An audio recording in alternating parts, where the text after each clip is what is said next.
Looks like we'll be going down together. I mean, getting off together. Oh, jeez. I mean, going south. I love that. There's 2 other people sitting at the table today. Oh, gasp. Kind of. Kind of. It's us. Hi! Yeah, it's us. Yeah, it was a surprise introduction. Actually, this is a very full table. I feel like, I mean, we've discussed this many times that RPGClinic is not a table of this many players normally, but like, yeah, it's a really full table today. And you can feel the love, can't you, chat? That's why whenever I see any kind of clip of Critical Role and there's like, it always feels like they're trying to put more. At one point, there's like 50 people like all piled on top of each other. Yeah, like I think the default is 8 and sometimes 9 plus Matt Mercer. It's just like, you know, on a quiet day they have like 6 players. Yeah, it's bonkers. That's too much. Yeah. Would you guys be okay with me catching up on some reading? If there were that many players, like you could just have a little scene and I'll just like catch up on my reading over here. I will be. So you're that person. Correct. You're that person. I'm only here for myself. That's correct. Like I'm just going to be on my phone the entire time. Yes, I'm gonna be exactly. reading Sarah J. Maas off to the side. Yeah. No. I thought you were going to say Jane Austen. No. And I currently Anna Karenina. That's right. That was our That's right. book club. You're reading Anna Karenina. Last- Or did you Well, finish it? Oh God. Now we're reading Sorry, Butter. the book club finished it. The book club. I did Oh, not sorry, finish yes. this book. I watched the movie. But Wait, okay, hold up. All right. Hold the fuck up. Yeah. You're in a book club. Yeah. Yeah. You didn't read the book. I Yes. tried. So then you It okay. was moving too slowly. I don't blame the book. I actually really liked the book. But excuse I me. made the mistake of trying to read it digitally, and every time I turned a page, it wouldn't advance the progress because it's such a fucking long book. So you'd turn like 10 pages and move forward 1%, and that was really like Disheartening. demoralizing. So I just started prioritizing other books, and then it all trickled. Oh God. I know, but I've done that a lot. If that makes you feel any better, Flower. It makes me feel worse. Louis Erwin, we hope that you've also read Anna Karenina. Yes, that's Yeah, what we've that been was your discussing homework today. for the session. I didn't do the homework, but I'm sure Glenn read it like 15 years ago. No, because her name is really difficult for me to take myself seriously saying. Because there's just too many N's in it. And so I just end up saying Karenina and never finished it. Yeah. Yeah. Got stuck on the So you Or didn't do your book report. No, I did. Oh God. Have that. No, we are not doing book club today. No. I mean, how many of you actually read that book? What, cover to Book- cover? I never read them over the cover. I hop around. I don't really I know. read the player segment. Yeah. I don't think most gaming books you're supposed to read cover to cover. I read a lot of it. 'Cause I wanted to code a bot for it. Ah, I yeah. wanted to find all the obscure rules. And I couldn't find them. Where are you? How much of Werewolf have either of you read? I've read the things that I needed to read in order to make an NPC and understand what's going on. Good answer. Yep. Just about I've read what she's sent me after she read what she needed to know. I remember there was a moment where there was like a one-shot situation for someone like jumping in for a changeling thing off stream that was just like, you're gonna be a changeling character. So like, what's that? And I was like, okay, you are this kid. Here's these 2 pages, and here's one other page. Yep. That's it. Forget the rest of the book. Oh, Yeah, so I always look for that section that's got the here's like the 1-sentence summary of everything, and then that helps me guide like, okay, now that I know this 1 sentence, this is what I'm actually interested, so I'll find that extra paragraphs or whatever later on. Mm-hmm. Yeah. Agreed. Same. I also used to read game books cover to cover. Like, I remember reading the 2nd edition D&D Player's Handbook, and then you get to, like, the spells, and you're like, okay, here we go. Power through it. It's for book club, guys. We have to do it. I remember I set myself that challenge, but for EX3 charms. I was like, I'm going to read every single one because they're so cool. I did not. And they are. They are so Why cool, would you but I do did not get through it. Or at least I started like phasing out of existence. I'd reach behind me to get the book so that you could see how thick it is, except I'd throw my shoulder out. So I'm not going to. It's 1/6 of a Liz head. Yeah. That's right. This one's 1/6 of the Liz head. You can see it in the background. It's the widest white stripe. Yeah. But it wouldn't be safe for me to reach back there. Instead, I use safety. Way. Perfecto. Nice. We here at RPG Clinic use these safety cards when we play in order to make sure that we can play hard, but also play safe. You don't have cards. You do have options. Stick around and wait for those. But for now, the play card, otherwise known as the green card, means I'm okay if I'm holding this card up. No matter what I might appear to be, I am enthusiastically showing my will to continue playing.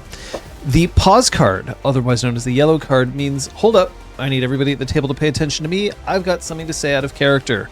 I'll keep holding this card up until I put it down, at which point we can continue playing.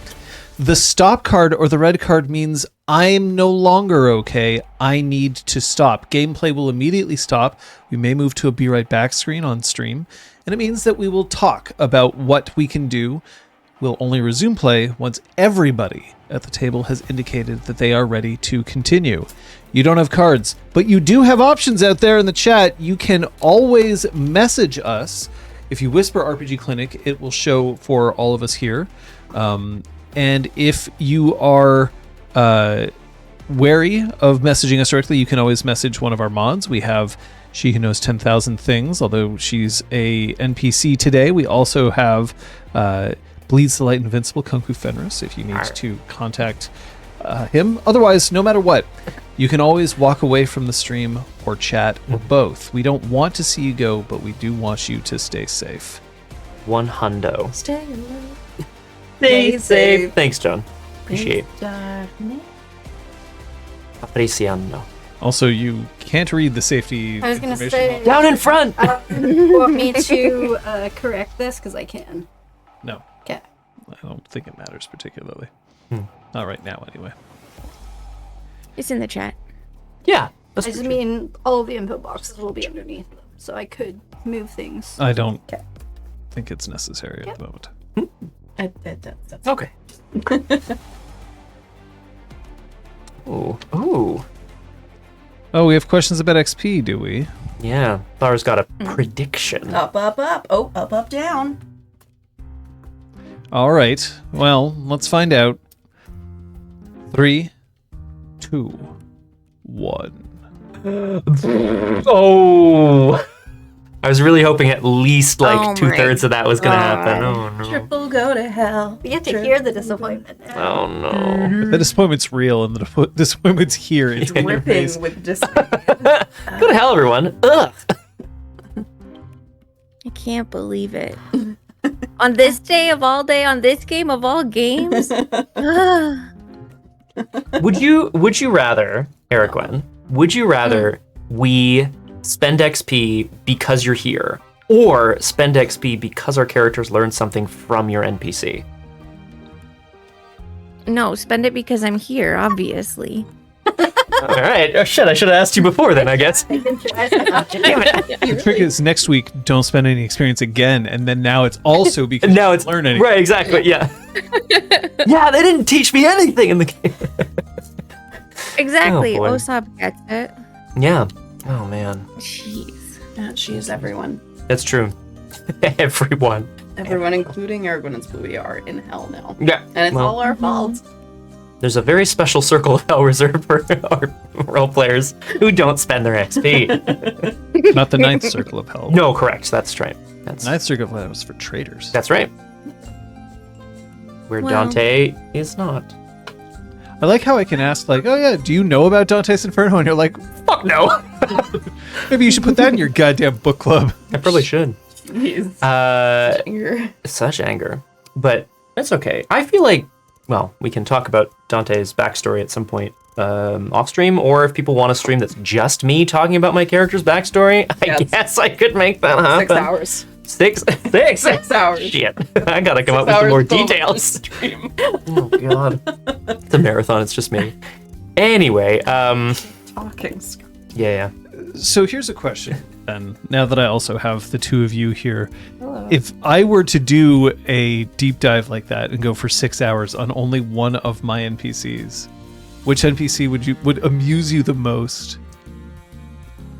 Gooch guy. Virgo. Gooch Tony. No, her goes way back. I was gonna say Hergo Clem. would be great. Clem's pretty good because I feel Clem would like be she good. has a big history. It has to be Hergo because Yeah. he's been through time and space He to has like these been on the nice adventures and shit. stories. It's not like a random shopkeeper, the pork bun shopkeeper. That would also be amazing. The owner of Bacon Days. I want to know everything about why Vincent is the way that he is. Oh, that's a Ooh, good shout. Vincent is But I'm very gonna do that in game. can we bring Vincent? Yeah, can Vincent be in the back of the car with us? Or he can be in the trunk, I guess, to safely travel. This may not be safe for Vincent. Oh God, why are we taking him to some? Oh, I see. Oh, I God, I see what's the You know issue. I what? see. I see what I did. Don't want to sit with us on that, buddy. We're leaving bright and early. Oh no. Oh no. Oh God. Anyway, we want some garlic naan. I don't think that's an issue for That's vampires. what we're eating in the car. On Straight the up way to and New down, York. just garlic foods Oh my god. in the car. Thoughts, Yeah. feelings? That's okay. Dante can garlic these nuts. What the fuck? I mean, I will, but like, stop. All right, guys, weigh in the chat. Did we like that joke?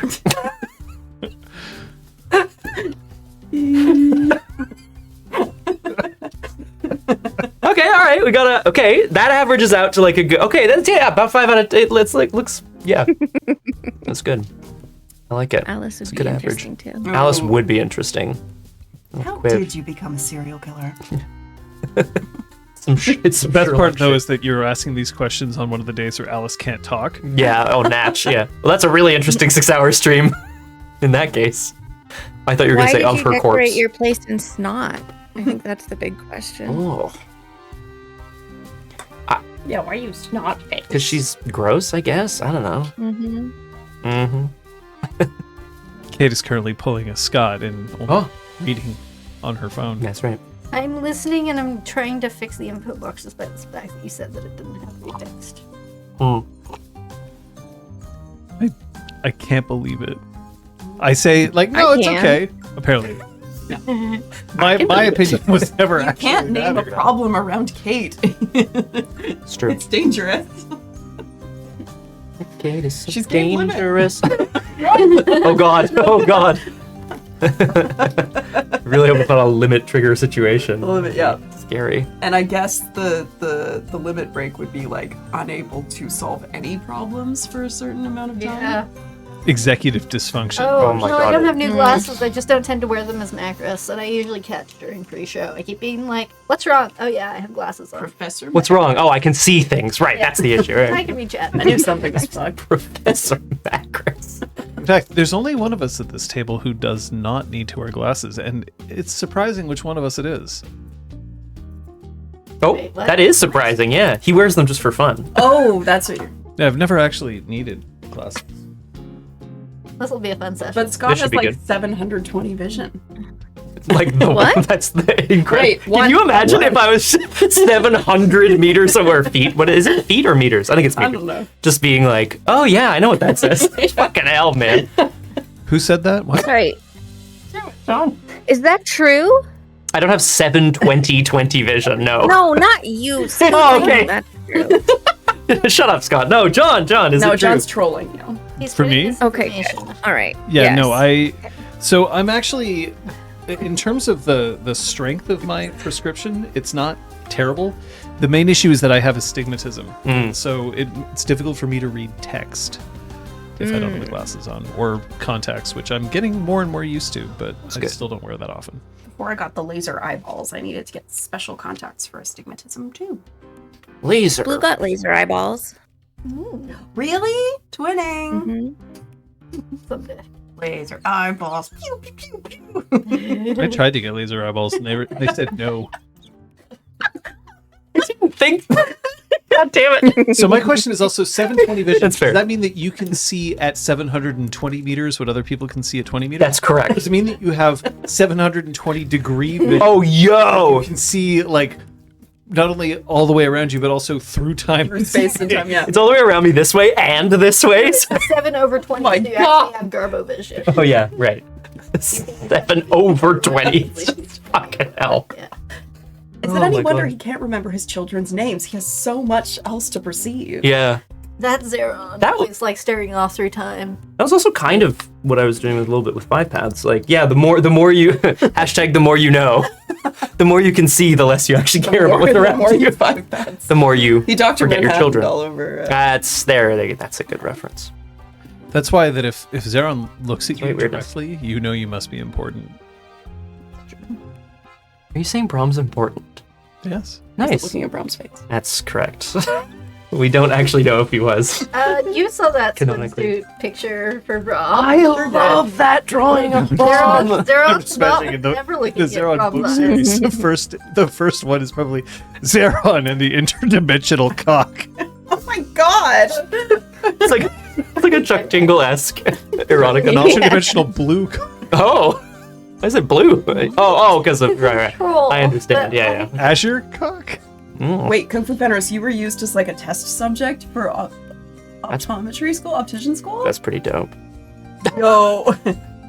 That's pretty cool, actually. Now we It want to reminds me show of you the Sim Center, full... when like they'd be scanning someone and they'd like call all the doctors over and I'd be like, this is not good. This is not good. Someone's got cancer. Oh my god. You're all gonna want to see this. Oh, Jesus.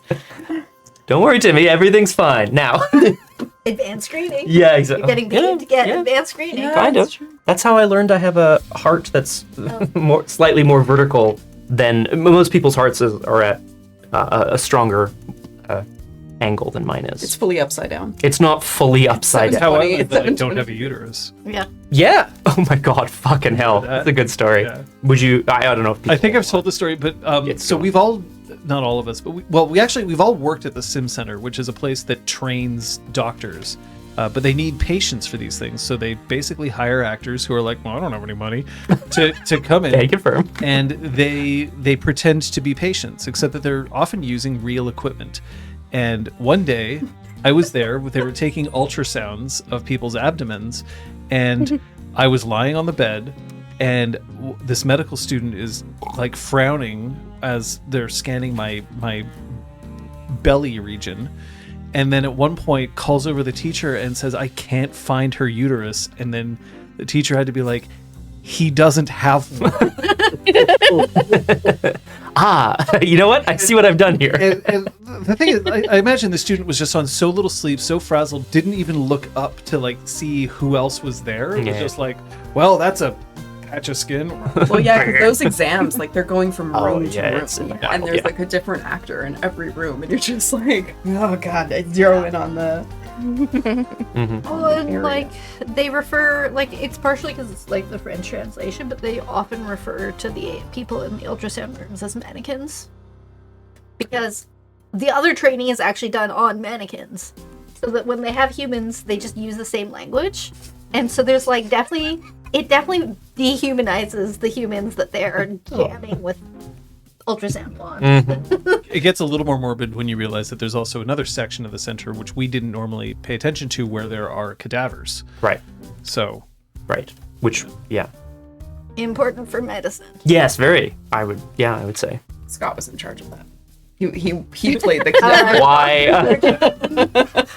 Doctor surgeon. You shouldn't be allowed anywhere near a cadaver. Kung Fu Fenris really wants us to play. He's tired of this shit. Yeah, I mean, that's... Anyway. Anyway. You can't see the timer, the end of the timer. That's true. So No. yeah, we don't even know what happened last session. Sorry. Oh my god, Here, you're right. let's do that. Hashtag find out. This might be loud. Following Troyan's successful conversation with Edward, the trio set about convincing the other guru of Weathered Storm to do the same. Jennifer Slade, aimless without her 2 packmates, reluctantly revealed where they might find Cleves the Lie.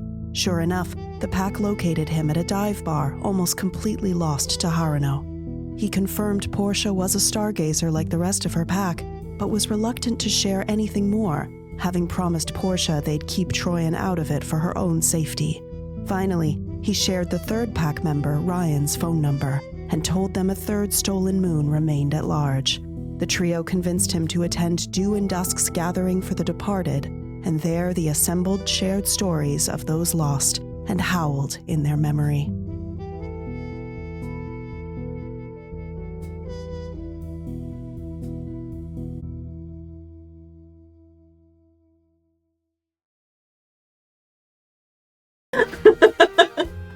All right, I'm doing it, guys. Okay, we're good. You want to see? Okay, here There we go. Got it. There we Oh go. that's my god. over here. Actually, it's not looking...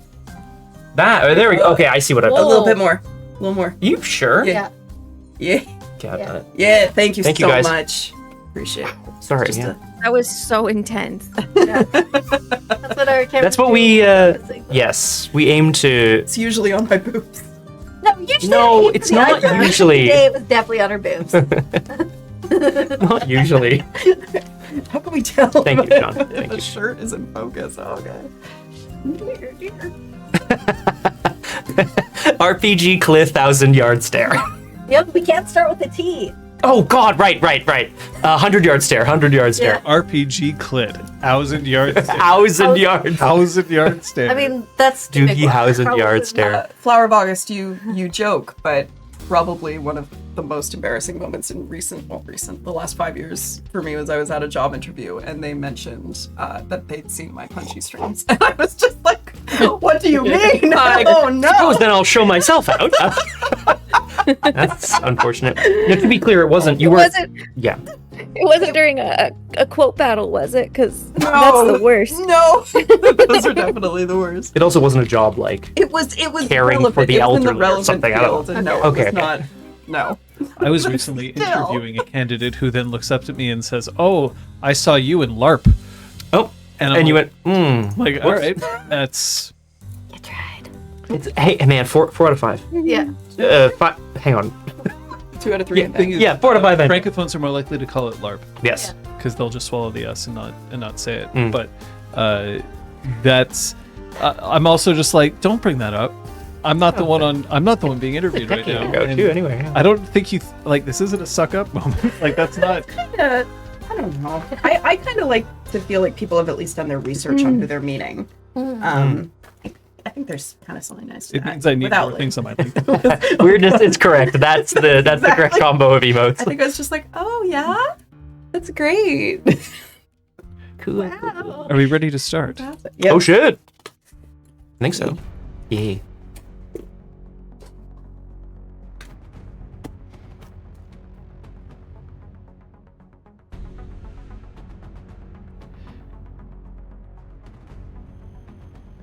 I don't know if this is just my childhood memory betraying me, but I can distinctly remember getting into a car on the island of Montreal and then driving to Basking Ridge, New Jersey, which is an approximately 8-hour drive in one shot. There had to have been a moment where he stopped to refuel. I don't think that the station wagon that my parents were driving at the time would have been able to handle an 8-hour trip without at least one refuel, but like it was go gas, probably use the bathroom and leave. All the food that we had was in just this one big cooler that we were able to reach from the back seat. Similar to the Exalted book behind me, you'd have to, throw your shoulder in order to get it, but you could get it. But that was a fond memory. Even though it was boring and hot, there was no air conditioning in the car, which meant you rolled the windows down and you were deafened by the wind blowing past you, or you rolled the windows up and you sweat till you realized you were basically just saunaing yourself and everyone else. And there would have been a dog sitting either across your lap or in the seat wells. This would have been Jesse, who some of you may remember. It was thrilling and miserable. Solid gold oldies playing on a tape cassette, and you just knew that the whole point was that you were going to get there. I feel like that's not the way road trips often are. But road trips are often taken with family. chosen or otherwise, for a destination that you might not be thrilled to get to, but it's still necessary. I've spent many an hour in the car with these folks, some for even longer drives than that from Montreal to Basking Ridge. Mm-hmm. But where you're headed isn't actually that far at all. Just across the border. What did you do just before you left? Anything interesting? Shank had expressed interest in taking a vacation. So Torian would like to have either given him that vacation or actually put solid dates into the calendar for when he could take it. I like the idea of giving him that vacation as like, shh. What? Then he wakes up on a plane. Oh, where am I? Fiji! The fuck? Yeah. I didn't ask for this. Very good. Dante would have taken the information that Portia gave them specifically about the sort of places across the world that she had kind of named for them to go to look up at the stars and try to start figuring out the trail she left for the stargazers. You know, the intention is just to like note those things down somewhere, but Dante probably can't help but start to figure out, you know, geographically where they are, how they might line up with various star charts. Like, I feel like he can't help doing a bit of that research. Does he have star charts in the back seat, like just on his lap? No. This is before they left. Oh, okay. This is something he'll have to just deal with when they return. Do you have them spread out over like your bed? Probably a little bit. He's also no longer in lupus. He's an hobbit now. He is now an hobbit. You can also heal your willpower. Willpower? Thank you. I will. Perfect. But yeah, that would have been the other thing. Apotheosis comes over and you're like, I can't move these off the bed. You're gonna make me lose my place. You gotta go. No, hang on. What? Can we use your bed? Oh man, my stuff. My research. Oh, my research. Is there anything more or less attractive than a man who has star charts spread out over his bed? Get you a man who loves something as much as Dante loves star charts, okay? Honestly, I was a huge astronomy nerd in high school and in my 20s. Bingo. So that would have really done it. That would have really been fun. But anyway, but mechanically speaking, I think he is going to, at some point, John, I'll probably, on our return from the road trip, Dante is going to be pursuing this lead because he's very interested in what she might mean by leaving a trail for the stargazers to return. So he will be doing more research into this later, but not now. Hey, it's all right. Beanbag chairs are awesome. Aww. Yeah. Was that Patch's office? No, it was Kyoko's office. Oh, okay. I feel like He just used some like Patch's like that she had like you know in her like she had an office at the Spark and like I assume she had like some sort of horizontal sleeping surface that was not used for sleeping. Horizontal sleeping surface. I'm just imagining Patches is rigged up like a just a vertical surfboard. sleeping bag, like on the International Space No, it's Station. probably Dope. just so like cool. a fucking hammock. I mean, she was an ordinary seaman. True. Ordinary seaman. Master Seaman. Sorry about that. Macris would have checked in with Josh, made sure he was okay. Remind him not to do anything too stupid. No, I'm going away. Don't do anything stupid. no, I like it. Use that. no. Yep. Perfect. All right. But then you're headed off. Yeah. What's your destination? Who are you bringing with you? And what are you bringing with you? I think our first stop is the Northern Guard. Champlain, New York. With Zach. Zach Attack is coming with us. We'll have a name other than Zach Attack very soon, I'm sure. What other... Would we have any other equipment to bring with us, folks? Can't think of any stuff necessarily that we would need. So, don't think so. Motorcycling clothing? Nah, we'll just have to borrow. Getting someone else's pants. Oh. There's a brief pause in the car after Macris said that. Get in yours. Pretty good pickup line. Why are you in a bar if you're not wearing pants? Anyway, whatever. Look. I was in lupus and I didn't commit my clothing, so... I'm just a little doggo. Nice. Just need some chaps. Asked or otherwise. There's no such thing as asked chaps. All chaps are asked. Are all Hear that, chaps? You hear that? Oh boy. There it is. There it is. I was looking for more merch ideas for RPG Clinic. I think we found it. Gross. Can you imagine? Yeah. Yes, unfortunately. Like the first bit of merch that we release is chaps. Yeah. It is what it is. Yep. I don't make the rules. Anyway, Zach is with us. We're headed to Champlain, New York, where I've never been, so I'm not super familiar with the area. Small town America. You've Perf. been to small town America, but I have you know, some. upstate New York flavored, so like that flavor of American. Is I mean, I can show you on the map. Should we go to the map? the map. The map's on top. Yay. You killed our friends. No, they're just beheaded.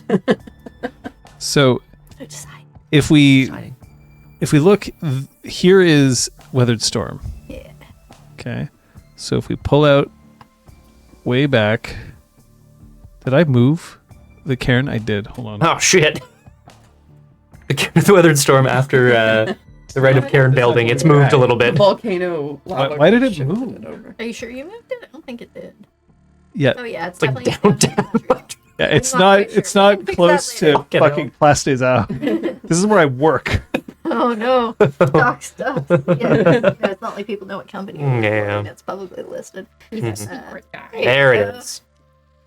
Slap that back in there. Champy. Taking the whole Karen with them. Get in the back. Okay.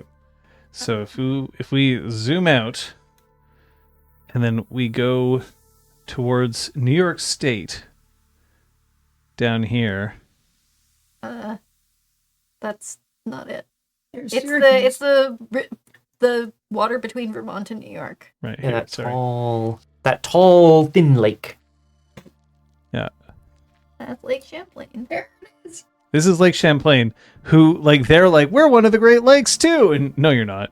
Aw. Jeez. It's just because it's not connected in the same way, man. Well, look at the size of the Great Lakes. That is fair, actually. And then look at the size of this lake. It's still pretty big. Yeah, My yeah. favorite is Eggplant Lake. You zoom out and go to the Great Lakes. You don't have to. Oh, because it's an. Anyway, we'll just keep zooming in and out of this. But specifically, this is where you're headed. So Hooray. Oh, really? Right across the. Okay. Yeah. I see. yeah, it's not very far. Beep, beep.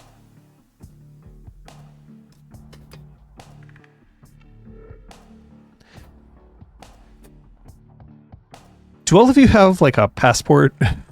I'm going to say yes. I'm also going to say yes, although I do think Macris and Dante have been zeroed. Yeah. So I imagine getting a passport might have been not difficult. I just mean like Dante's passport is under a name that isn't, like obviously isn't a Dante. Yeah. What's Dante's passport name? I wrote this down. It's Daniel Webster. No. Webster, yeah. And what's Macris's? From Hudson, Quebec. C'est ça la question. Weasel. Excuse me? Dweezil McCrae.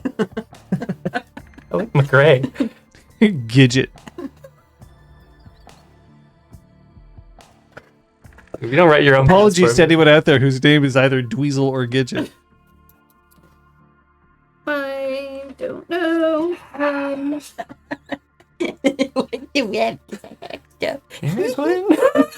Yeah, this is something that I should have done like 60 episodes ago. It's really not that important. But Mhm. I am going to make you roll one single die of luck. Each? No, just one of you. Oh, no. Yeah, you stick. Okay. Rude. You have no Fair. issues at Yeah. the border. They do ask you how long you intend to stay in the United States. Tran answers 5 days. Where are you staying?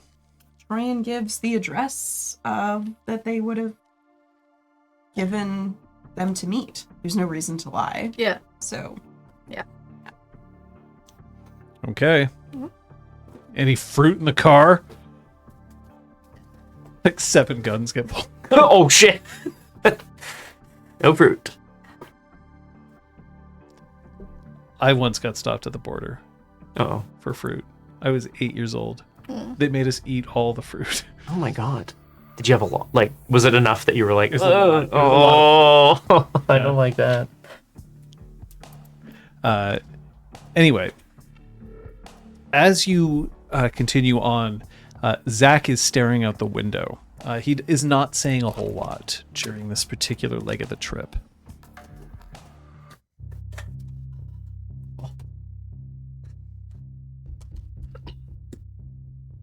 Can I just confirm the riding arrangements are what I think they are, which is Train's driving. Yeah, Macris is shotgun. So Dante's in the back with Zach. of course. Good. Okay, Zach is a bit. Fine. Dante's also looking out the other window, just mulling things over. No, I'm kidding. You're allowed to do that. I know, but he glances over and.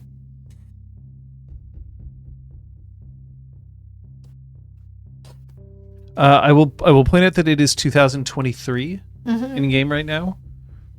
So Still just. Situation. Yes, correct. Yeah. Straightforward.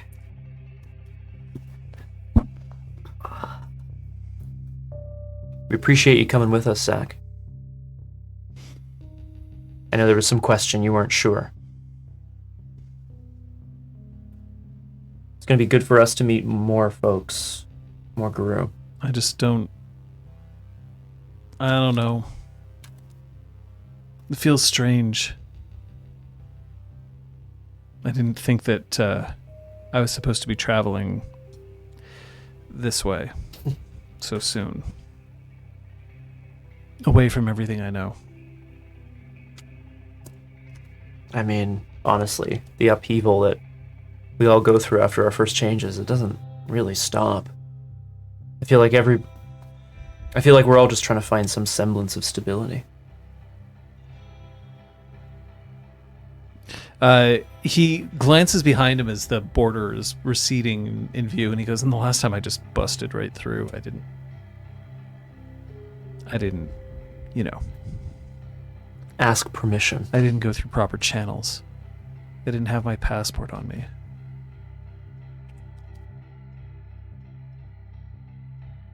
It was important, and you did what you needed to do. I know what you're saying. Do you, though? Knowing what you're saying and agreeing with it are two different things. That's fair. I don't always have to agree with you, do I? Fuck no.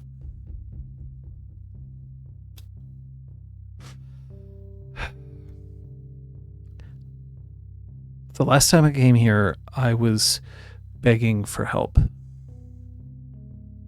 For a lot of help. And there wasn't a whole lot of time.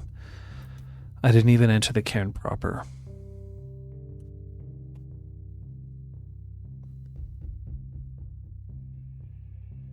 They're good people at their core. I think. It sounds like you made a good impression. I hope so. Hey, they like you, Zach. And you see that he's jiggling his leg, that nervous energy. Yeah.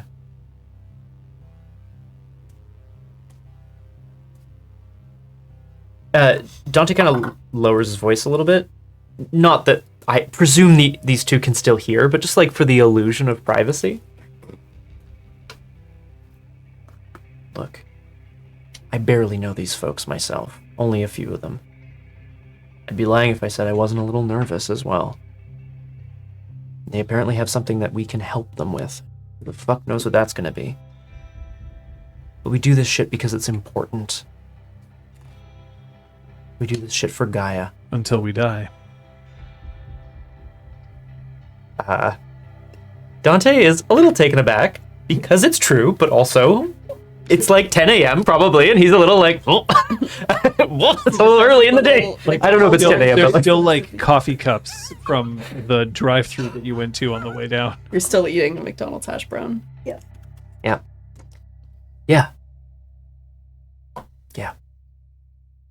We live 3 lives, Zach.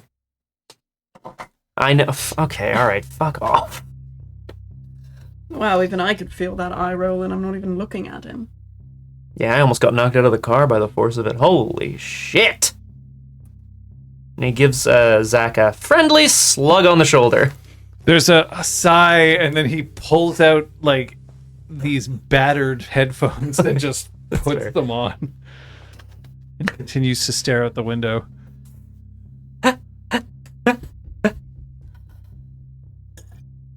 I was a teenager once. Mm-hmm. I mean, I get it. I don't know if we're the 3 coolest people to be driving around with either. Dante looks at the 2 very cool people in the front seat and realizes, hang on a second. wait. No, I'm just kidding. I think we are actually the 3 coolest. You can't tell who the Fucking sucker hell. is at the table, man. Wait. Well, it just means it's a suckerless table, right? They have those. Anyway. I heard Cannot I lean just back. need to Oh. suckle this table. Sucker at the table. Oh, fair enough. No one's suckling a table. Anyway.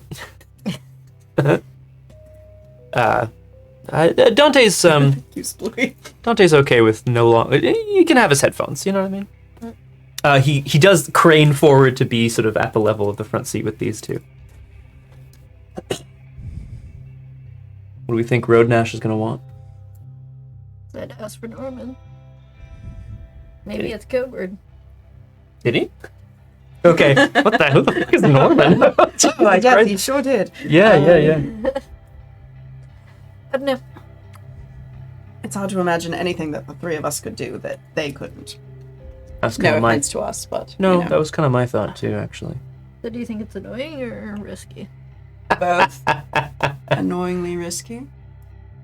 Not worth the reward, but still something they want done. Or it's political. Oh, that is one thing we have going for us. A neutral party. We're not affiliated with anyone, and no one particularly cares about us. That's not true. It's kind of true. You know, a fight to break out with a certain group, you know, we could just be those assholes from North. And Yeah. we point Macros at any buttons that need pressed, and then we return to Canada. I'm great at pushing buttons, and she like reaches over towards the No, steering no. No. I'm driving. Roll me a dive left. Oh God, no. No, please. This is my third She car. wouldn't actually press anything. Just reaching. Whee! After another few moments, do you have the radio on? Yes. Why? I feel like it's proper. Yeah, we're listening to some good old NPR. Oh, sick. There's talk of how it's unseasonably warm, and it looks like there's going to be a lot of rain. Could this potentially be tied to the fact that a volcano? Eye in the sky with WNPR. Oh yes, eye in the sky. Okay, lots of rain. Got it. Yeah. And almost as if by clockwork, it starts to spatter, just like 3 drops on the windshield, and then the heavens open. I love that shit, man. It is pouring rain. Now, outside, unseasonably warm still means that it's around 10 degrees. Yeah. So it's going to be chilly Hmm. getting out there. But just it visibility drops, the roads become slick. I feel like that's iconic to my driving in that part of the world. Usually, probably because we were heading home early from camping in the States because of the incoming rainstorm. But yeah. Catch We it on the got stuck drive, in yeah. a Yep. rainstorm driving. Coming back up from Maine, yeah. Yeah. Same thing. It's raining so heavily, in fact, that it's going to. I'm actually going to need to get a wits drive Yeah. from you. Macros focuses her efforts on annoying Dante and leaving Zach alone for now. Oh, thanks. Just like Are you just smacking me? Dante, just start kicking her seat. God. I've done it.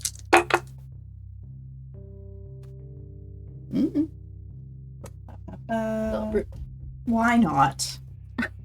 Incredible. You don't need to. Oh, never mind. Just- 2 successes. 2 successes is fine. I'm Okay. not gonna.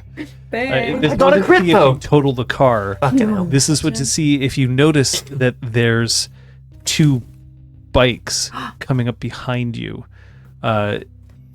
You managed to see them before they're right on top of you, but they're coming up behind you and they're coming quick.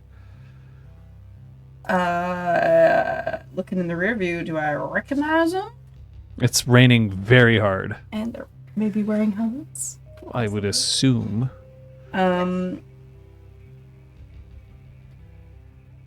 Okay, is anyone making a gesture like we should pull over, or is it more like they're escorting us? Look, Mondo hand. I think we can safely assume that they're not out to harm us until we get where we need to go. You think they're escorting us and not pulling us over to say hi? I would say that at this point you see a very loud and very big individual on a bike pull up next to the car and just kind of idly rev as he's going and then sternly point to the side of the road, and then he'll pull back. Thanks, man. She pulls over. Thankfully, the roads around here are not terribly well frequented, so it's not like a dangerous maneuver to do so. But when you pull off to the side, now the only sound that you can hear is the hammering of rain on top of the roof of your... What did we say it was? beige Volvo. Right. Do you remember that? Yeah. Because the Passat was totaled, right? Beige Volvo. Yeah, the beige Volvo. On the left is gonna pull up onto the shoulder behind them and put down her kickstand so she can get up and then like come around the passenger side. Flag parks in front.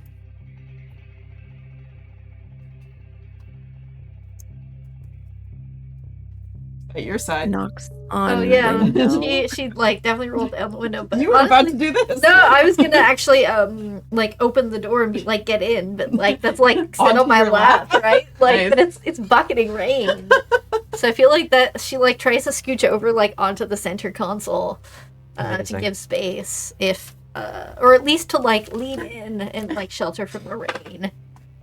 So that's what's done. Passenger door is open. Have you tried this thing out on dirt roads yet? Nope. Well, get ready. When flag stops in front of you, stop the car and park. Okay. Is Flag ready to get out and push if we need it, or? He's always at the ready. John's doing something. John's doing something. Taking a Oh, drink. John's doing something. Taking a drink. Yeah. There are many a half second taken in response to that. Nice. On the left, is there anything we need to know? You know, about where we're headed, about the cairn. Maybe it's protector, anything like that. The last part of this, you guys have to go on foot. It's going to be raining. Sorry about that. Hopefully you brought hoodies or something. But you don't walk onto our turf unless you're doing so under your own steam, whether you're walking, running, crawling, or on a bike, but you don't take a cage on like this. Got it. Free. Yeah, understood. All right. And she smacks the top of the Volvo and heads back to her bike. Trin starts it up again. Bike pulls off. Yeah, click. Clicks. Thank you. As you continue to drive and now being guided, one thing that's a little strange is that your car is, I'm not going to say unresponsive, but it's definitely handling a little more like a brick than before. Not in a way that makes it dangerous to drive, but definitely in a way that it just feels heavier, laggier, clunkier. Because of what On the Left said about approaching the cairn sort of like on foot or sort of being free and not bringing cages on, is it possible that there's some sort of spiritual energy coming off the like infused into the bond to prevent vehicles from coming out this way? Seems like a reasonable assumption. Okay. I obviously can't just like lean my head out the window and be like, yep, smells like spiritual energy. You're also Like, not obviously. driving. That's correct, yeah.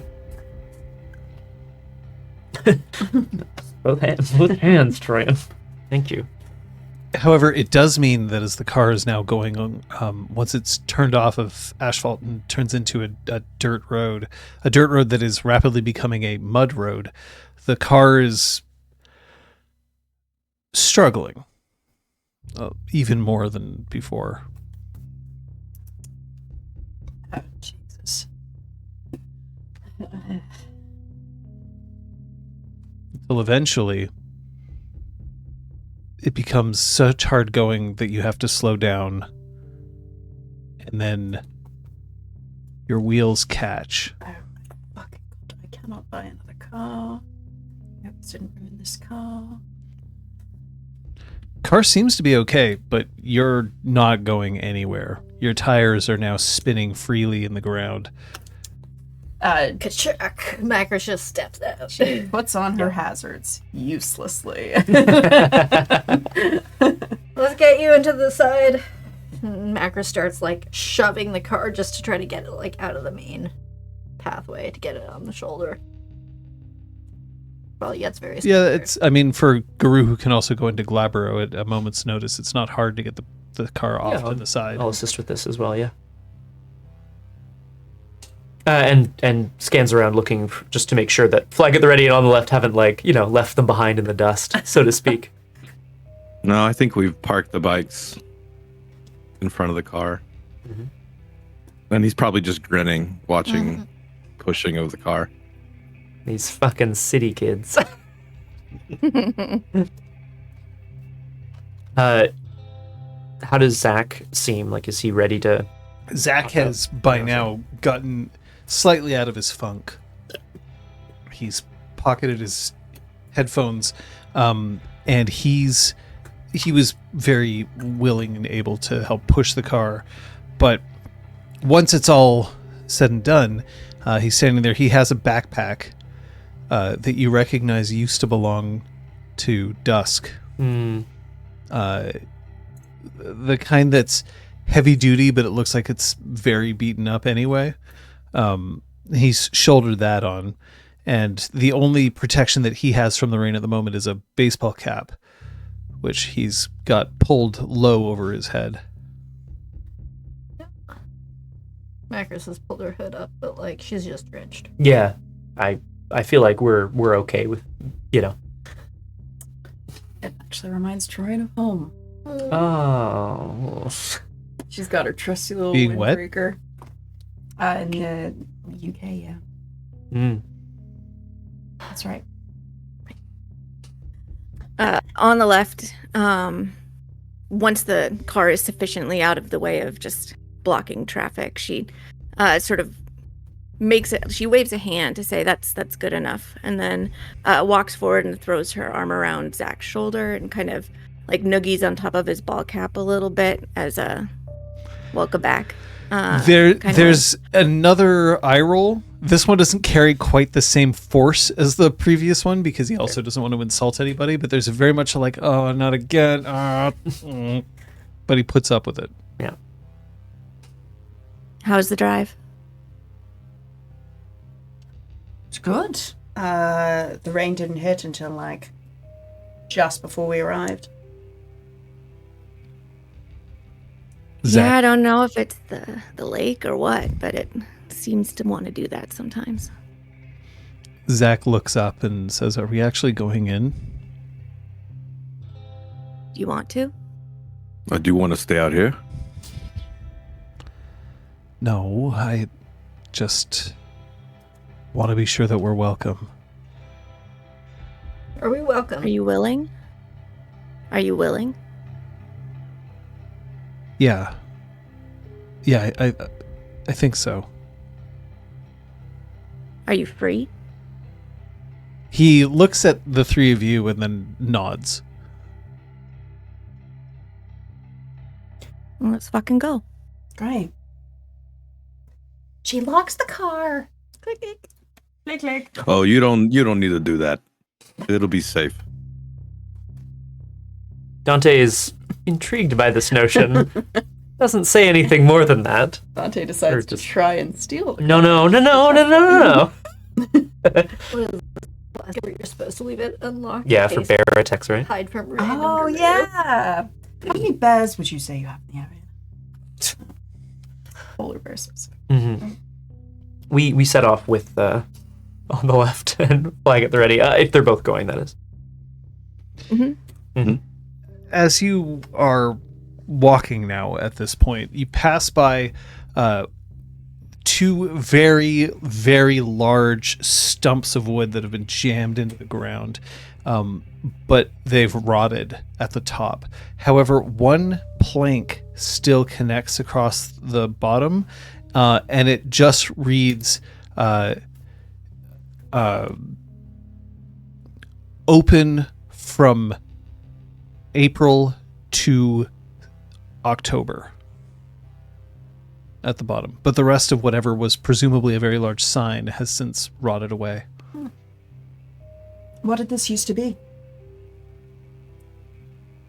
Kids' summer camp, actually. It hit a particular point when the old owner couldn't get enough campers to pay the bills, and it's got a bunch of pre-built cabins, a lodge, a nice fire pit. Worked out good for us.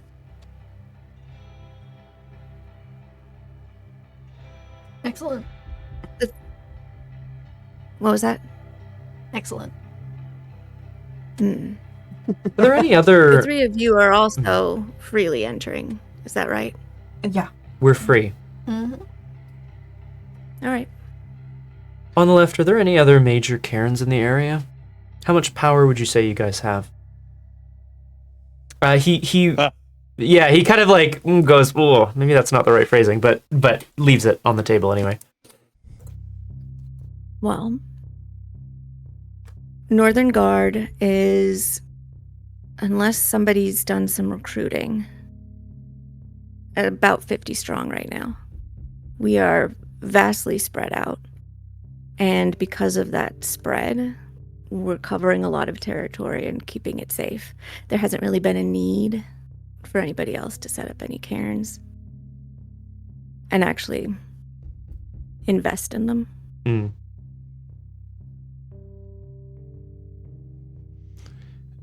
Zach looks up at Flag at the Ready.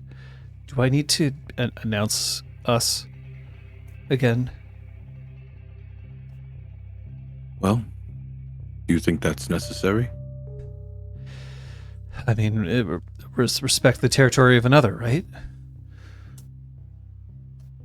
It's good, kid. On the That's left good. is looking at him like it's a test. God damn it. So, us like 5 sopping wet adults just like look. the rain is doing a very good job of preventing that one bead of sweat from like rolling down, being very obvious. But then he lifts his chin and he calls out, I'm Zach. I'm Silent Strider, Galliard, and we're accompanied. There's I'm just gonna. Yeah. Oh shit. Okay. Oh god. There's reaches across. Dante, he's a star glasswalker. How embarrassing would it be for me to just step in and announce our presence on Pretty behalf? fucking embarrassing. I'm gonna let him struggle. Sorry, buddy.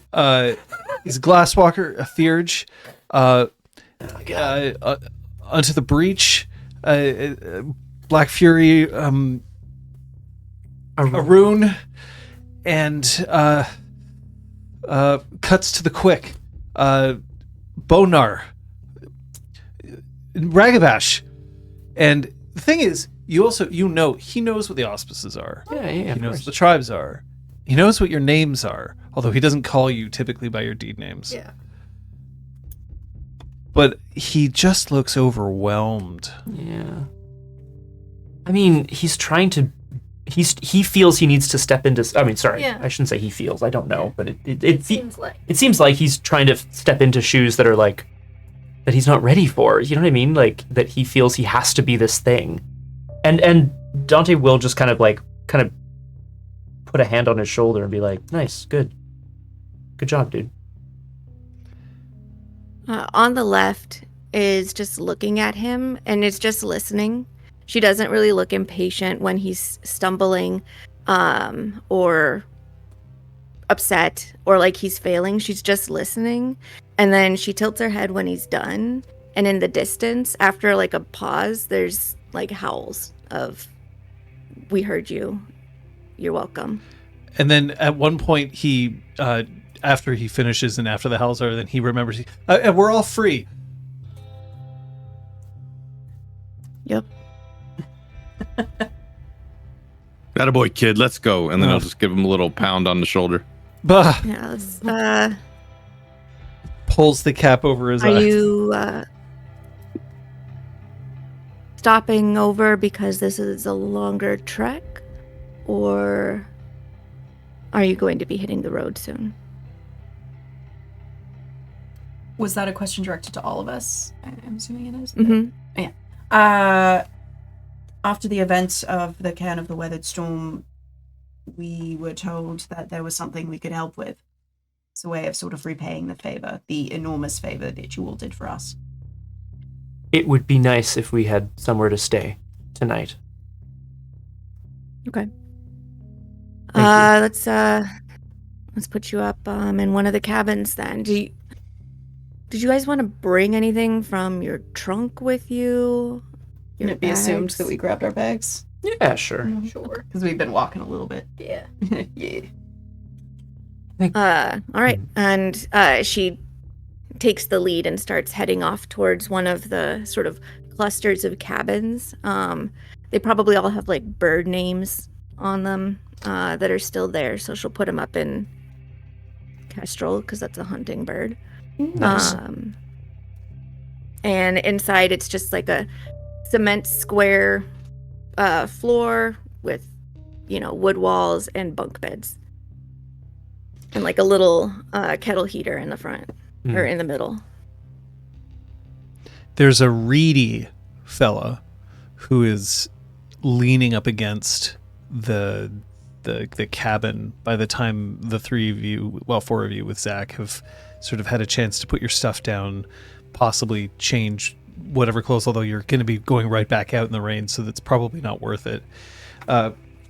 He's got his leathers on and a like one of those disposable ponchos over top, hair cut in a frighteningly rigid mohawk. Oh, sick. Like there's enough product in this hair to make it effectively waterproof. So all the rain that's falling is sliced in half, cascading down his head. Nice. The guy looks like he'd be barely strong enough to steer a bike, let alone lift it. But here he is. And he looks up at, on the left and flag at the ready, who would know him under the name Spoke. That's great. Yo, who's this? Well, you heard the perfectly adequate introduction, but we also know them as Zach, Macris, Troyan, and Dante. They from up north? That's right. Don't they smell like it? Yeah, I didn't get to go up when you got your little joyride up there.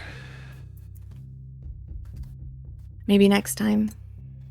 A little more than a joyride. Heard that I missed out. My name's Spoke. It's good to see you. Staying here a little while? That's the plan. You must be Dante. I can feel the inferno. Oh, yeah. You can, huh? Okay. He's grinning as if no one has ever made this joke since. Nice. Just like, I'm clever and learned. Nailed it! I have a feeling there'll be plenty more blood to be shed up north if you end up coming that way anytime soon, Spoke. Plenty of blood to be shed out here, you know? Like, you don't have the monopoly on this sort of thing. We don't have the monopoly on it, but... And then he looks around at flag at the ready and on the left. Sounds like you guys do a pretty good job keeping things under control. Safe. Maybe. Flag shrugs. Maybe. Don't know. Not because it's easy. They don't even got chains. What do you mean? You know what? Maybe that's a new topic. They just got here. Let's let them get settled in. No, hang on. Dante kind of like takes a step forward. What do you mean chains? They don't know about the chains? We're free. Not Like I yet. said, they just got here. That's okay. Like, there's nothing in his demeanor that's like, you don't have chains? Yeah, fuck you. Yeah. Chains for our tires, they're not legal in Montreal. They'll fuck up our roads. That is true. It's okay. I'm sure that these two fine people will be able to tell you about the chains. Don't worry about it. Just, You got safe words? Macris grins. Oh my god, Dante goes for the fist bump like behind Troyan's back, probably. Just like, oh! Nice one. Who does Macris make eye contact with when she says that, though? Oh. I think she specifically avoids eye contact with the Northern Guard folk and like kind of looks towards her pack as like I'm being a smartass. Perfect. Anyone gonna stop me? No? No? Incredible. Thank you, weirdness. Nice. Spoke. Mm. Are you being welcoming, or do you have something to pass along? I just didn't get to meet famous people. Famous. We are not famous. That's not what I heard. From here, who's talking about us? Have you settled on what you call yourselves yet? Dante smiles a little bit. No. If you're not careful, having no name at all is really what's gonna stick. And then people are gonna call you nameless or the unnamed, and then they're gonna call you fill in the blank or variable. You should really pick out something. Maybe we don't know what it is we really want to be known for. Well, apparently our reputation has already preceded us. That's true. Let's see what the rumor mill has stirred up, and They're children of Fox. And Fox already let us know that you were on your way. You've been planning this for a little while. Yeah. Your reputation precedes you. But on the left is right. You come around with no name, and then eventually someone's going to name you like the Care Bear Kids, and it's going to stick. Dante. It's a good one spoke. Yeah. Dante looks at Flag. Oh, is that bad? Would that be a bad name? It'd be a bad name if anyone wanted to keep their head. Let's get out of the rain and into the lodge. And stretch out a little bit. When you leave, well, so Spoke will leave. Mm-hmm. Spoke also has his poncho, and so he doesn't care. Right. But yeah, we'll lead the way to on the left. So Zach also has his backpack, but he's got it now up above his head to try to keep some of the rain off it. But as you walk along, so there are well-established sort of trails here. Even though this was formerly a summer camp, there's still a lot of the sort of infrastructure that is still here. But when you're approaching the lodge, you see that just outside the lodge, there's a massive oak tree. Now, oak trees are not completely unknown in this area. There's different kinds of oak trees, but this one's huge. But more than it being huge, there are so many chains dangling from its branches. And one massive chain that seems to have been embedded in the tree itself on one side, the bark and wood growing over it, which it's the only chain that's actually lies close enough so that it touches the ground. All the others are hanging from the trees. Some of them have various amounts of rust on them. Some of them, their stains aren't necessarily rust. Dante turns to Flag at the ready and like motions at these, this tree of chains. Would you one of these like, oh my god, sorry, I've forgotten the word I was gonna say something and I've forgotten the word entirely. These you take these off the guys you killed. What do you call that? Trophies. Oh, thank you very much. That's the one. And he points at the tree. What are these, trophies? No. They're us. Every chain up there is a member of Northern Guard. Some of them have, died, but they're still there. Still part of our tree, part of our family.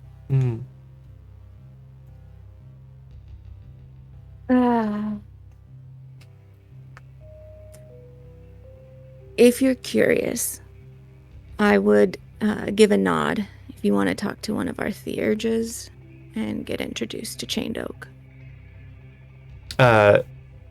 Dante nods. Yeah, I mean, I'd like that. You've been to Montreal. You know a little bit about the situation there, and more recently our sort of our own little apocalypse. But it's just nice to come to a place that has a symbol like this, something that really people can rally around, that maybe even predates a lot of the members. Something that you guys all know represents the place and all of you. It's nice. That's all I'm saying. Yeah, it's part of the reason that we are the way that we are. We wear who we are. And she touches a hand against her leather cut. We name who we are. Anybody who's walking behind us knows what we're a part of. And that means something to us as Guru, and it means something to the human world too. It's not something that we hide. It's simply our means of standing on both sides of the veil, with no one the wiser. But this tree, every chain we hang on it, everybody who pledges to put on this patch to join this pack all the way back to the founding. They're up there. And that means every single one of them, every single spirit of the wolf that is inside each one of them is also hanging on that tree. And it makes it stronger and bigger. And so we can hold so much territory. And it's important that we remember that. It's important that we can see it.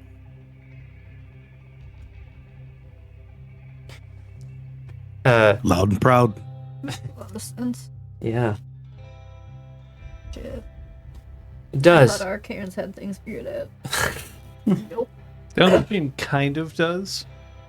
All of you are, registered as logs and files. That's right, yeah. Can't be It's using true. names. But you can't touch them. Mm-hmm. Can't see them. Can't beat someone to death with them. Macris would think she was. She'd probably grab the screen and call it a computer. Let's put it. I'm in the computer? You stole my soul! Yeah. Yeah. It's, not that we don't have our own way of doing things back where we come from, but you asked about a pack name, and I don't even think it's anything that's crossed our minds. Not that we're not interested in names and the power of them. It's not that. It's just that we stepped up to work together to do something. And we just kept doing things. We kept taking the actions that needed to be taken. There was a pall hanging over the city and all of the Gru who lived there. And we helped shoulder the burden of throwing it off. But we didn't have time to think about what that might mean. It's just something that had to be done. Yeah. And we didn't have a sick-ass tree to pledge to. No, I get it. They have a point. Soon enough, people are gonna call us the tryhards or something. The nice thing also about an oak, a living thing, is it keeps growing. And there will always be more branches. There's at least 4 of them hanging up there with no chain on them right now. And then she just walks off towards the lodge. Dante looks at Flag at the Ready. Is she trying to recruit us? Do you want to be recruited? We've got a lot of troubles to figure out, and if I'm being honest, I've never ridden a bike before, so there's that. Oh, well. Yeah, I don't know if that's going to work out for you there, Dante. Sounds like you got a lot to figure out, not just the name. But, I don't know. I don't know if you do stand for something. I wouldn't know. Actions are very strong with this group. That's their There's problem. also a power in aim. They have too many actions and too little time. We stand for plenty. I would have thought you would have known that about us, having joined us, fought by our side as we stood for a lot.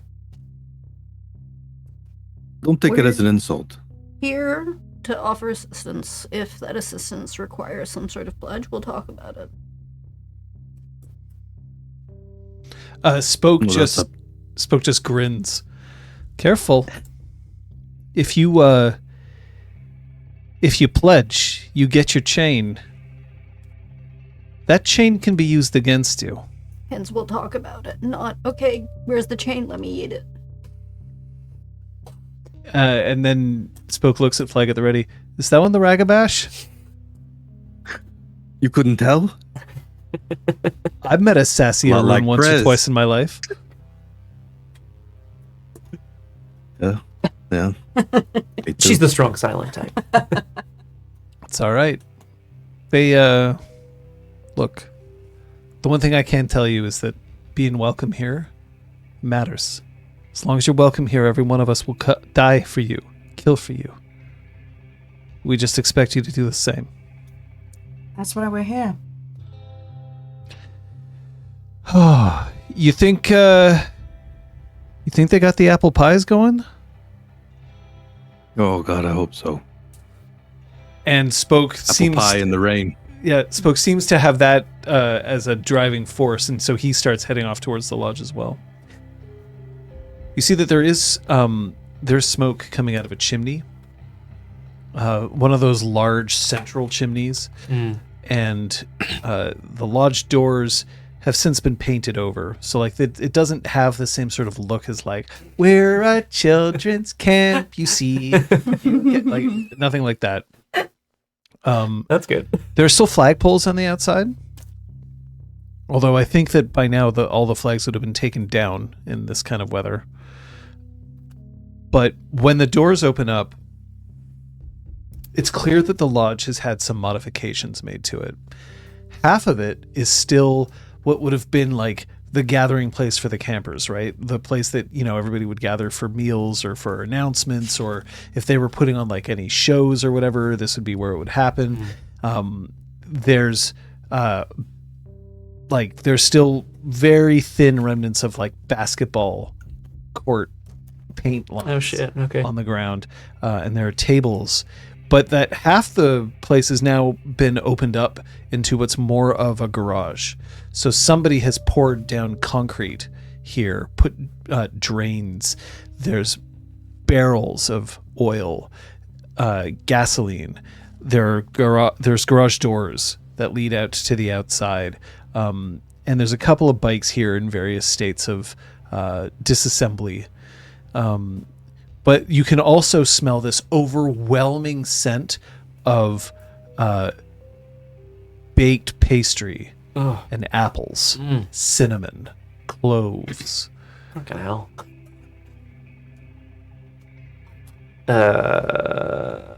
I'm looking around for the source of the smell.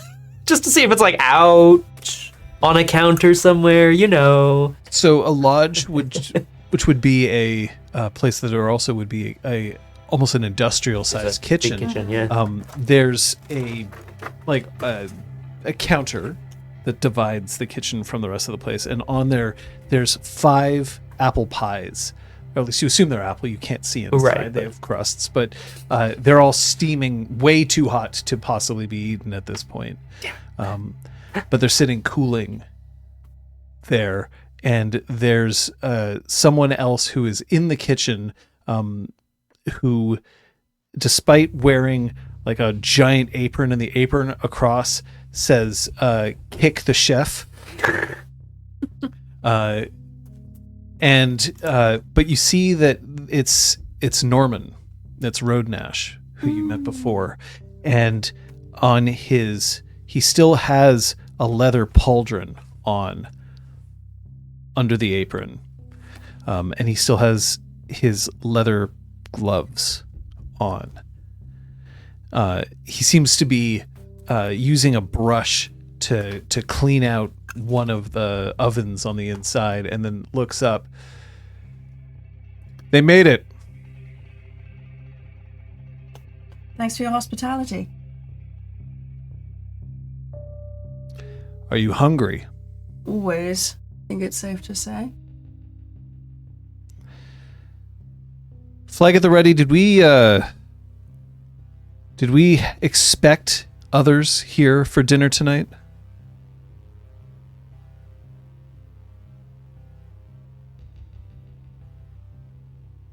I think Flag at the Ready's dead.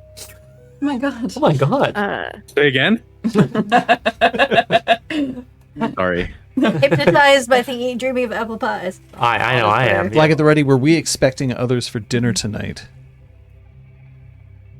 Of course, Prez. Right? Isn't that what were you not aware? Right. An hour. We eat in an hour. Which means you have about that much time to talk to me before you can sit down and actually meet everybody else. You're here to pay a debt? Yep. Okay. Spoke. You figure out how many else we need. You're on KP. Spoke's like, oh, God damn it. Okay. So I guess you 4 and you 3 and me, and I'll see who else is around. And he lowers his head, and there's a part of him that's just sort of like, fucking KP. I go back into the rain. Roadnash lets this go. And then indicates a close to the central fire that's in this lodge. It's blazing. Dry yourselves off. I'll be right there. Yeah, on the left is like feeding wood onto this thing to make sure that it heats up in time for dinner so everybody can sit where they want to. She's like shed out of her damp hoodie and so still has her cut on, has like this like ancient Johnny Cash tour shirt on, and it is sort of like become comfortable with tending to this hearth. Yeah, Dante will kind of like dump his coat. He'll like place his coat kind of near to the fire to have it dry off and, you know, warm his hands and so on and so forth. Just like taking in the lodge, taking in the size of the place, what On the Left was saying about, you know, the fact that this is obviously a community, but that it covers a large ground. You know, he's sort of wondering how often does the pack get together? Not the pack, but like Sept. the Sept, yeah. And looking around, seeing how many other Guru might be nearby. So far, these are the ones that you've seen. Yeah. 4. That's it. Yeah, Aka's will shrug out of her hoodie. Sit. Do you often have moots the whole Sept? Yeah. We have what we call table once a month, and anybody who comes for that. And then we'll have a gather at least twice a year, usually when it's later in spring and early fall, so the roads are safer to drive. Yeah. Wherever people are coming from. You gotta understand, we're nomadic. We keep this place as a central location, but there's more to it than just this. Our territory is wide. We heard a little bit about that. Making sure that you have enough people to keep a whole region safe, but, well, being able to cover a lot of ground, that's no bad thing. While having put down roots. Literally. We do what we can. But it's a lot. He comes over and he has little bits of baguette that have been sliced diagonally so that they have a wide surface area, and on top they have tiny bits of roast tomato, basil, delish, bruschetta. Amazing.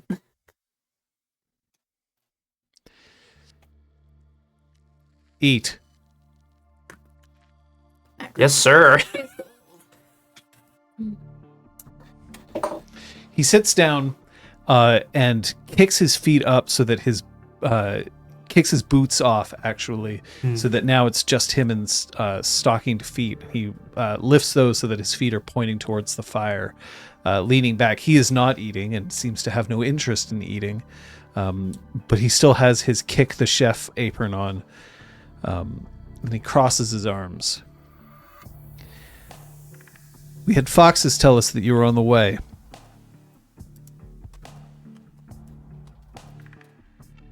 We appreciate that you come by, make things right.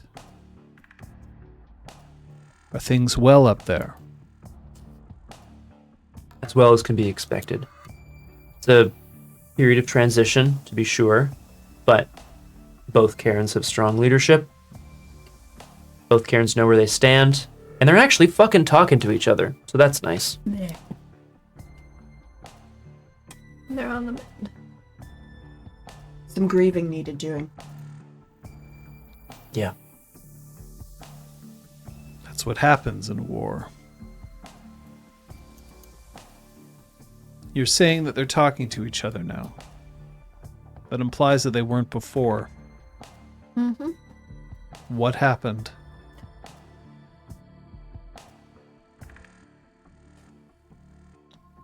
I feel like the pause is real in the sense that maybe the pack is kind of like how much dirty laundry are we going to unpack for this guy? You know what I mean? It's like, what's the point? Also, like, which of us is gonna start? How are we gonna phrase it? Their enemies had it in their best interest to ensure that the two sets did not get along and would not come to the other's aid if needed. Damn. So then, Mhm. the enemies have been dealt with? Yes. Yeah. So you've cleared them out. That's good to hear. Mostly. Mostly doesn't mean yes. That's why I'm a little surprised at my pack mates. I mean, there's always another enemy. That's Zach correct. looks up sharply at what you just said, Dante. Fair. After the What events, does mostly actually mean? well, mostly means the enemies that had caused the strife, the ones that you helped us destroy, to beat away from the mountain. They've been driven back. But there's a hive still. We know where it is. And we're gonna fuck it up. You have a plan? Yeah. I would say we don't necessarily have it all codified yet. No. But we have a plan. Yeah. Norman, No, this is fair. This is very fair, actually. Like that scene in Clue where Mr. Green's like, you don't seem to be on the same level as your packmates. They say one thing, you say another. Dante seems caught up in the technicalities this morning. I'm often caught up in the technicalities. Macris is right. Broad strokes, we kicked some ass. We've turned over a new leaf, a new chapter, especially for the Cairn of the Weathered Storm. I only mention it because I imagine there might be some folks here, and he kind of glances at Spoke, who might be interested in killing some spirals. So Spoke's no longer there. Oh, my bad. Spoke got sent out. Oh, right, of course he did. But yeah. Norman looks at Flag at the Ready, and on the left, it's a very significant glance. On the left, it has sort of perched herself on the arm of one of the chairs that's surrounding the central hearth. And her arms crossed, and she's like, it's the faintest shake of her head, but it's still there.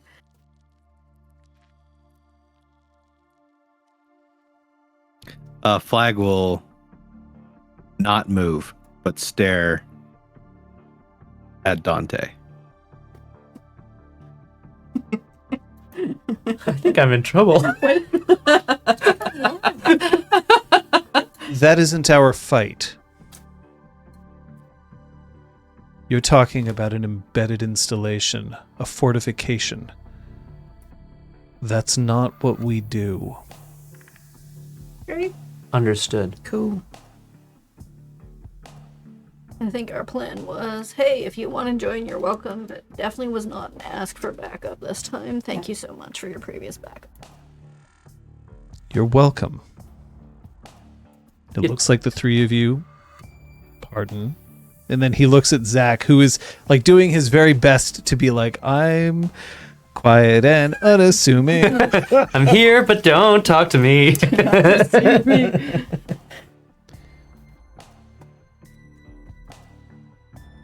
You're actually taking the fight to them. That's appreciated. We have to. And you're doing what you can in order to fix whatever shit happened up there. That's appreciated. For a long time, there was nobody to do it. The Guru in the city were complacent. What the fuck does that mean? It means they had some shit in their heads and they weren't able to fight. That's fucked up. Shit in their heads? And he looks at on the left and flag at the ready as in like, did you know about this? That is interesting, kind of tracks for what we saw from across the river, so to speak. So that's why you've needed bailing out before. Because of some sickness in the head. It's Dante kind of leans in. You don't want to go around accusing other Guru near where you live of not being able to fight. I It's a tricky accuse situation. anyone of anything if they deserve to be accused. And he looks directly at Macris. And she's like, but not everyone can get Dusk? away with it. Dusk came for us twice. Downstream wouldn't answer. And then somebody with neutral eyes, so to speak, needed to come. And then I would say that the most recent events up on your mountain were a little bit bigger than most cities could handle. So we came because Your mountain blew Zach up. came. Yeah, it was a volcano. Yeah. And this one But came down here and asked for help. Said that he was speaking on behalf of Dusk. Of both cairns.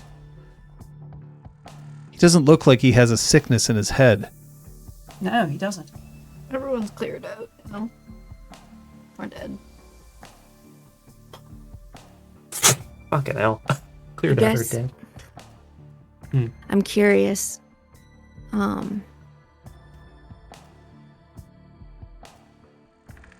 bad did it need to get before you were willing to call out that there was a sickness in heads that needed to get dealt with? I mean, at what point did it become something that you needed to actually, like, stand up and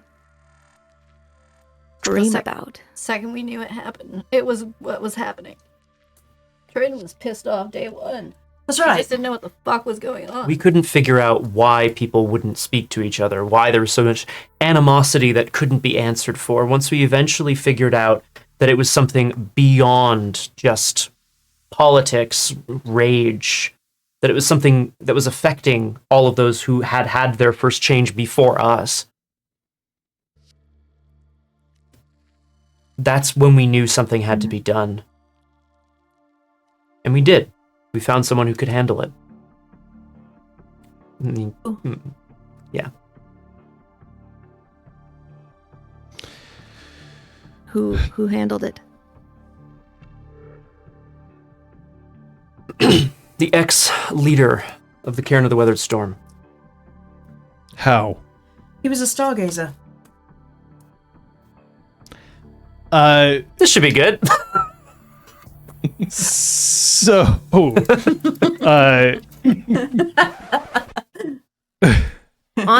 the left, Mm. looks at Zach and is just sort of fixed on him, because when he was sort of stumbling through his introductions, he nearly called Dante a stargazer. He started with the word star. I was wondering if somebody would notice that. I was wondering if it was intentional or not. Yeah. I was like, I'm just gonna lower my perception score a couple of points here because I did Perception not. one. I think I'm maybe the only one who didn't notice that. Fucking hell.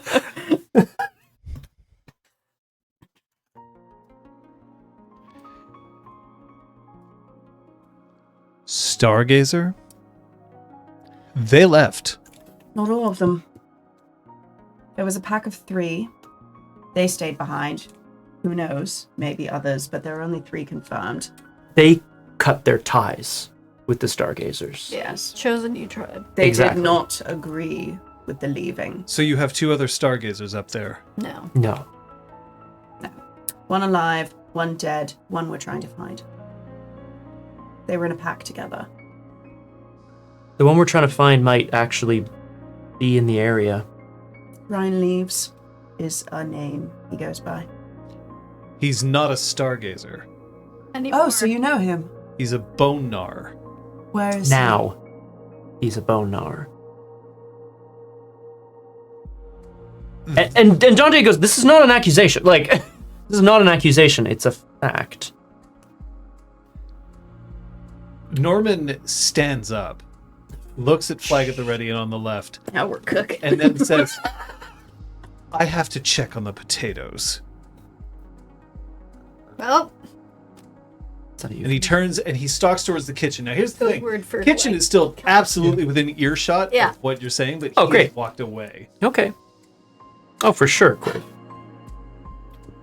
Oh no, it's definitely me. We No, don't but I'll- Dante for this one. Well, it's all right. I'll take it. A Flag will shoot a glance over at left and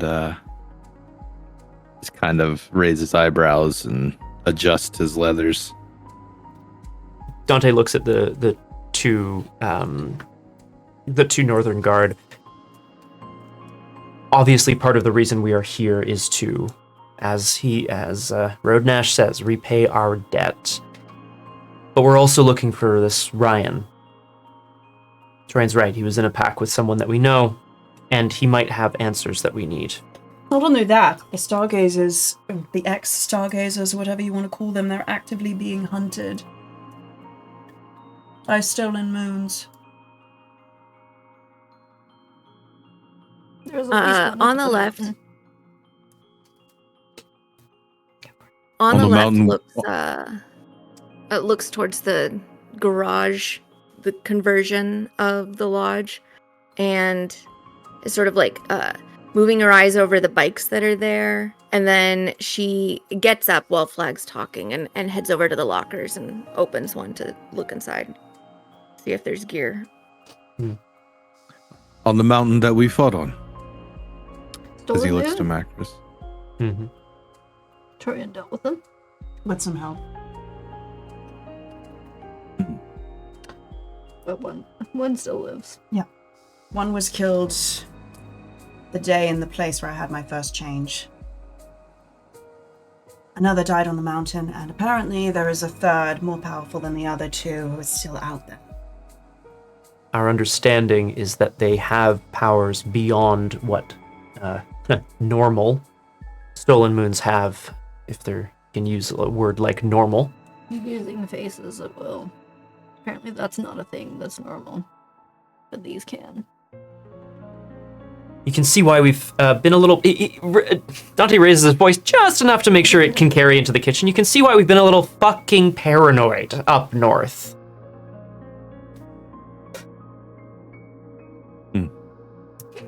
There's a growl that comes from inside the kitchen, and then Roadnash steps back out. This time he's taken his apron off Oh, shit. and tosses it behind him. You don't have to be paranoid here. Every last one of us rides and dies together. There isn't a single member of Northern Guard who could possibly do anything except wear this patch with pride. I'm impressed. Making her way back over. How long has it, guys? How long has it been since you guys have been on the run that isn't a hunt or being chased? Just running because you fucking love it.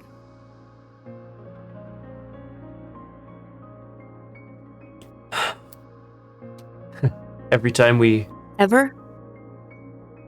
have a moment to just take a breath, that's what it seems like we have time to do. Zach shifts in his seat and says, a month ago, Too with long. dusk. Okay.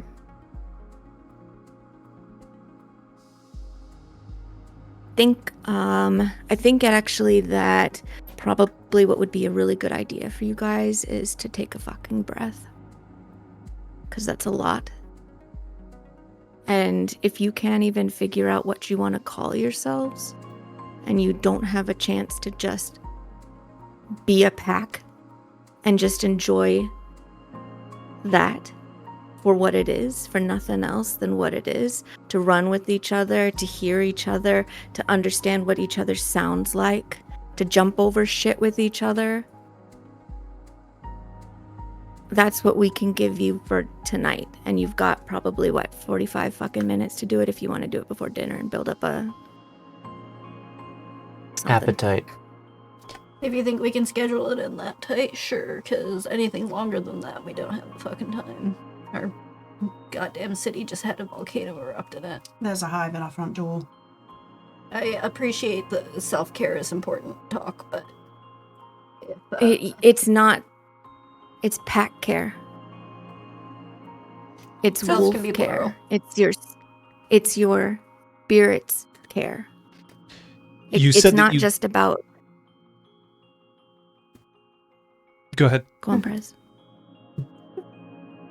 It isn't just about fighting the fight or howling when you need to howl.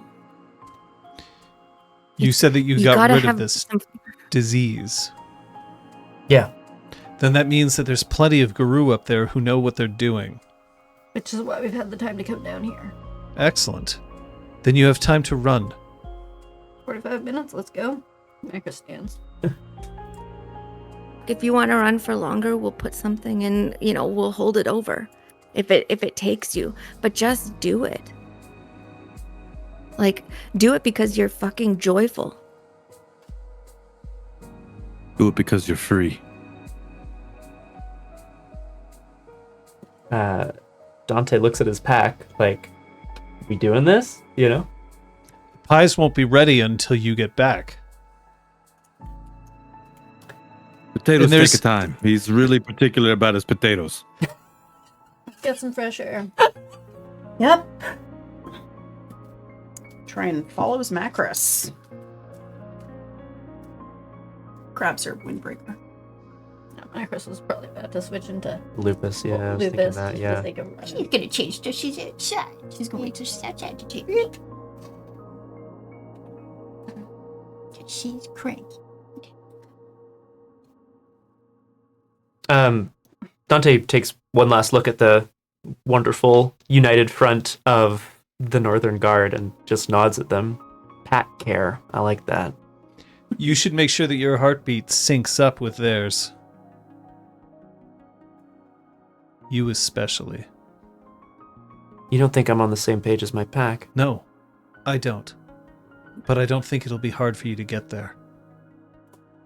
But that's a conscious act. It doesn't happen automatically. These bikes don't run just because we ask them to.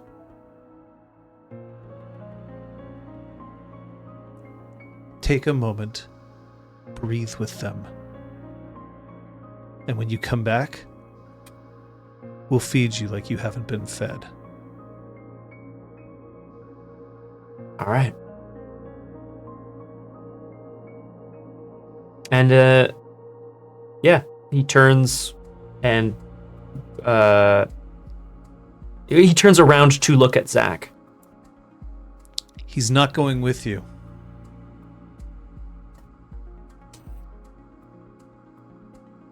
Dante turns back around to Road Nash.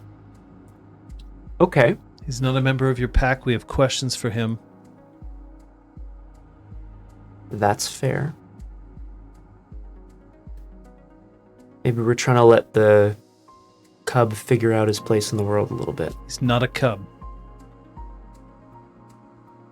He ran all the way here from your city in order to make sure that we could come and help you. He's been blooded.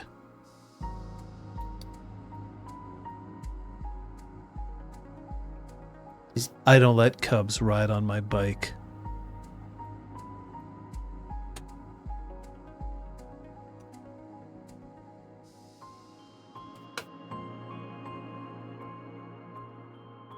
Oh. Flag will stand and just take a step and stand in between Perez and Dante, and then sort of kind of looks at the door. Fucking hell. Dante bites back his words. He turns around and he walks out. Fucking I hell. need you to roll me your wits. Yeah. All of you, roll me your wits awareness, please. Okay. Whoa. That sounds about right, actually. 2. 1. 6. Perfect. So only you will hear this, Macros, but you definitely hear as you're getting ready to go, Rodnesh saying, "Why is it always the Glasswalkers?" I mean, that's fair. Yep. I'd still agree with it even if I did hear it. You also notice that standing out like by the tree line, there are 5 different foxes watching you. Jesus. May I request a break before we Yes. get into anything else? You're like, you also notice, I'm like, please don't. You also notice 12 BSDs. They're charging straight at you. Oh my god. Oh my god. Good luck. You to guys. them. Yeah. Oh, damn it. I was like, Flag, can you not get this actually, man? While we're supposed to take some pack time, like just for us, you know? We'll take a quick break. Okie doke. Damn it, weirdness. I'm not antagonizing. I mean, okay, no. You know what? No, you're right. You're right. Everything you said in that sentence is absolutely correct. I don't know if he's single-handedly doing it. That is also. No. Yeah, that's fair. Yeah, I agree. He's not single-handedly doing it. I just appreciate, like, just out of character for a moment, I do really appreciate this as and I'll probably say this again at the end of the session, the Northern Guard does things in a very particular way, and when you do things in a very particular way and it works for you, you come to believe that that is the best way to do something, right? Because it is the best way for you. And it's not to say that we're flawless, perfect guru people over here, but I think Dante takes umbrage with the idea of like, how dare you tell me how to live my life? What the fuck, man? You know, it's probably what's happening here. Glasswalkers, man. Fucking Glasswalkers. Every time. It is true. I'm also gonna take a little break, get some water. It's all right. Thanks. BRB. So the two of you are also on another stream. Oh. It's true. Why don't you tell us a little bit are. about that? So we play D&D, the 5th edition, with a little bit of some like adopting some 24 rules that we liked over on a channel on Twitch called Pinky Pact. And Gwen is the DM. And there are 5 other people that make up the party. And yeah, so it's a whole bunch of fun. Gwen's really good at DMing, and her voices are super goofy, and it's a great time. There are a couple of people in chat right now that stop over all the time, and we appreciate it. And when you play, when is that? Oh, exactly? yes. We play actually every Sunday, an hour past the end of this stream. So it's 5 Central Time. So it's 6 EST. Yeah. Like basically an hour after you guys get done. Yeah, what's unfortunate is that we're not in a position to just lead into you. Yeah, no. It's I mean, frankly, us watching, we get a kick out of your stream, and then we have to have that hour grace period of getting ready for the next. So it's kind of perfect. That's fair. What do you say? What are the themes of your campaign? Of which I know, but I'm playing ignorant because I want you to talk about it, not me. Yeah. The primary, it's an epic high magic setting, and the primary theme that we're dealing with a whole bunch is like prophecy or destiny, and how much that influences actions. But a big, huge secondary theme is like family and belonging, because 4 out of the 5 characters are related. 3 of them are triplets. 1 of them is an adopted sibling, and then the 5th member, in a vague way on purpose, also has interesting family dynamics that are a part of his history. So Very cool. that's his big theme. How long has Pinky Pact been going on for? I think we're on our 18th session. Yep. We've been streaming. Did we actually start streaming this from Jump? Yeah, no, we did. So the at least for now, the VODs are still available. I know Twitch is changing up their highlight history thing, so we're probably going to move them over to YouTube if people are interested in watching. But it's a very big labor of love that we're doing. So we're like throwing stuff into it. Like we got really cool art done, and Kenna, who plays Very, is a really amazing graphic designer and making sort of the interface for the viewers to watch, and we're getting emojis with the subscriber money, so it's really good. Very cool. I'm gonna let these two ask because John needs a break. What is this? Whoa! I booked the whole table. What? That happens occasionally. We almost saw his knees. Yeah, That's crazy. it's true. Too He much does have his skin. pants like pulled up to his calves. Kate, did you see the Doug stream or the Doug VOD where he was doing like bingo with his old fonts? So he had like I don't know how the fuck, but basically it was a random generator of a random point in one of his fonts. Okay.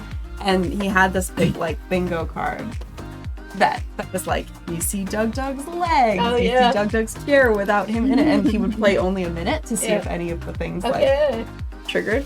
Yeah. Cute. Cheers. Oh That's no, fun. weirdness, that's true. Shit. Twitch vids are getting murked. Oh. Well, they're limiting you to 100 Yeah, hours, which I get Mhm. for free storage. Yeah. That's why. No, we only I don't stream get for an it. hour, man. It's okay. I don't get it. I know who has larger amounts of money that are above Twitch, and I just don't understand. But Fair profit, shareholders, money go burr. Hmm. This is a werewolf game, right? My goodness, we will Perfect. go on tour someday. Oh my and, god, tour! Yep, we'll go on our tour. We just need 2 chairs and a book. Well, 2 books, I guess. No, this is great because it prompted me to go back and look at our old clips on John's channel. And Oh, that I must was have been fun. giggling my pants off. Oh! Like, genuinely. And then my brother called and I was like, Fuck. I guess I'll stop giggling. What was the funniest thing that you said? So the, Seen these the in one ages. that I hadn't re-seen or remembered was it was our like first Changeling stream, and John was talking about the she, and there was like, and Liz is playing one. Oh, there she is! It must have been during our break or something. And you like appeared because it's your old place, so you appeared from the bedroom and like peeked over where the chairs are. Then you were headed to the kitchen. Then you're like making faces behind John. And you're like, she is the most beautiful blah blah blah. You're like, or whatever. Yeah, exactly. And then classy continued on lady. to the Yeah. kitchen sort of thing. Oh my god. Yeah. I Great. love that. I'm gonna ask John to like log into his Twitch, and I'm just gonna sit there and export a bunch of stuff. Oh, nice. Because we have until like April or something, so we'll make that a project for the next few weeks. Because Twitch also has a vertical video creator now, so that I can like take John, put him on top, and the 3 of us. Oh, perf. For those in the chat, I imagine most of you in the chat have been with us long enough to know this, but like, yeah, for context, we used to stream on John's Twitch channel before RPG Clinic had its own sort of space. So we did a whole campaign over there, Exalt Twitch Nexus, which you can. We did J- too. and- Changing was there too. Yeah. All of it? Yeah, we started RPG Clinic, Star Wars. What the hell? So, Kung Fu Fenris, I do wanna hop in on there just because dead name is a very loaded word. It was definitely not her. I think that could be me, OOC, not understanding that they had fully renounced the Stargazers. I was under the impression that it was more like, this is another identity that we're putting on top of it, and that there was a certain amount of like duplicity involved. Ooh. But if that is not true, then I actually do want to kind of maybe unpack that, because like if it's truly like a completely new identity, then she would not have said this person is a Stargazer. She would have said something like, there is somebody who might know about this that we'd like to talk to. Like that's like kind of important to me. Yeah, my sense is that it was like, it's a secret. We've just outed their big secret. Yeah. Like they don't like. She doesn't give a shit about Stargazer secrets. She's like, she kind of thinks that in a lot of ways they can go fuck themselves. But if someone's truly like, this is who I am now, then that's different. Yeah. Yeah, like I also like we're not team dead naming. Not at all. Like that's that, and that I see OOC. Yeah. No character I ever play would willingly do that. No. So, yeah. Unless it was like, this person committed a murder. They're going by a different name. Oh yeah, like, they're like specific details where it's like, okay, this is the context in which I will do an unpleasant thing, right? Because there is a bigger thing. So in fact, I think that might be worth unpacking, just because you're right. Like I kind of was. Yeah, I mean, not under a mistaken impression. Like we're sharing our secrets and we're dropping a bit of a bomb. Yeah, I didn't mind dropping a bomb. I just didn't want it to be. Yeah. Anyway, I don't know how to unpack it now that it's like so far past. Well, I think if it's okay with you, Liz, do you mind that, John? If it's okay, can we don't have to necessarily retcon something, but can we discuss the notion of how we mentioned Ryan and how we kind of spoke about Ryan Leaves and what we know about him? To our understanding, he was in a pack with Cleves and Portia. They were members of the Stargazer tribe. They renounced their tribe and then found new ones, essentially. To be clear, we wouldn't be. It was likened to dead naming, which I really did not intend to do. So I was wondering if we could like. What I would then say is change what I said so that it's not that. Okay. I don't remember who said it, but somebody said he's a stargazer. Yeah. That is not technically correct. Right, because he's no longer a stargazer. Yes. So we can change it to he was a stargazer. I'd be more comfortable with that, or even that like he has information about the Stargazers and we'd like to talk to him. But if that's not enough of a bomb drop, given how Roadnash reacted, then I would say I think that dead naming is a much different way of putting this. This is the equivalent of equivalence is weird here, but let's put it this way. This would be like, I am Canadian. I can renounce my citizenship of this country and become English, say. Yeah. I mean, I actually don't think I can, but let's say let's say that I could become an American citizen. You could become an American citizen, and you can renounce your Canadian citizenship and be like, I'm not Canadian any longer. Then it's not like it would be a gigantic like faux pas moment to be like, she's a Canadian or she was Canadian because you were. Yeah. Right? Yeah. Like that. It's. Sorry, go ahead. Wasn't there also information given that Portia, when she died, that she was not actually a Black Fury, that she died as a Stargazer? She just wasn't like open about it? No, Portia was a Black Fury. Oh, okay. Yeah. For some reason I thought that was the case. I'm with Eric in that I was also confused. Like, I thought that there was a level of like, I'm like pretending, like I've adopted this new identity, but I still truly identify with being a Stargazer, even though I've diverted from the rest of them. So that's, I think, where I was a bit. So if we want to delve into this is going to be revealing. I would say this is a very minor spoiler, but it is a spoiler. Gasp. Are you comfortable with that? It is quite minor. What I would say before any spoilers are released, to these knowledge, he may still be a stargazer. They didn't have any knowledge that he might be a bone gnar or anything other than that, just that he might be in this area and a stargazer, and may or may not have any affiliation whatsoever with the Northern Guard. So I don't think it would have come off as anything other than startling of, what? It's stargazer? That's new information, as opposed to making an accusation and saying like, well, once a stargazer, always a stargazer. That's our judgment, and you'll never be able to get that stain off of you or something like that. Okay, cool. Yeah. All right. I am going to reveal something. It's minor, but I will reveal it. All three of them did renounce the tribe, which meant they adopted different tribes. So Portia was a Black Fury. Cleaves the Lie is, for now, a Silver Fang. Is he? And Ryan, whose deed name I don't think you've learned yet, is a Bone gnar.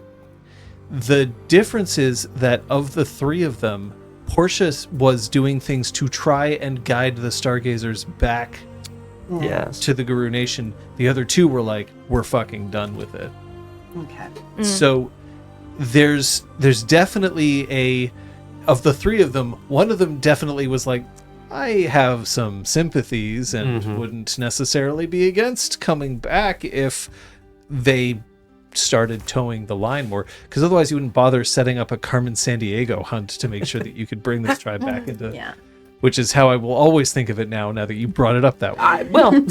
So I'm gonna think of it too. I know that Ryan like hates the Stargazer. Yes, correct. So it's like if for whatever reason I moved to the States and I was like, I'm not Canadian anymore, I hate Canada. Opinions expressed do not reflect those in the brought you apart, blah blah. But and Cleves also, correct me if I'm wrong, used to remove the complacency curse. He used a Stargazer gift, right? Yes. So he you still don't lose your gifts when you leave the tribe. Okay. You made the deal with those spirits, and those spirits agreed to teach you. So here's where it gets a little... I was about to say. In previous editions of Werewolf, it was possible to learn gifts that weren't of your auspice tribe, or in that edition, breed. You could learn. It was just much more expensive in XP, and you had to have justification and all that.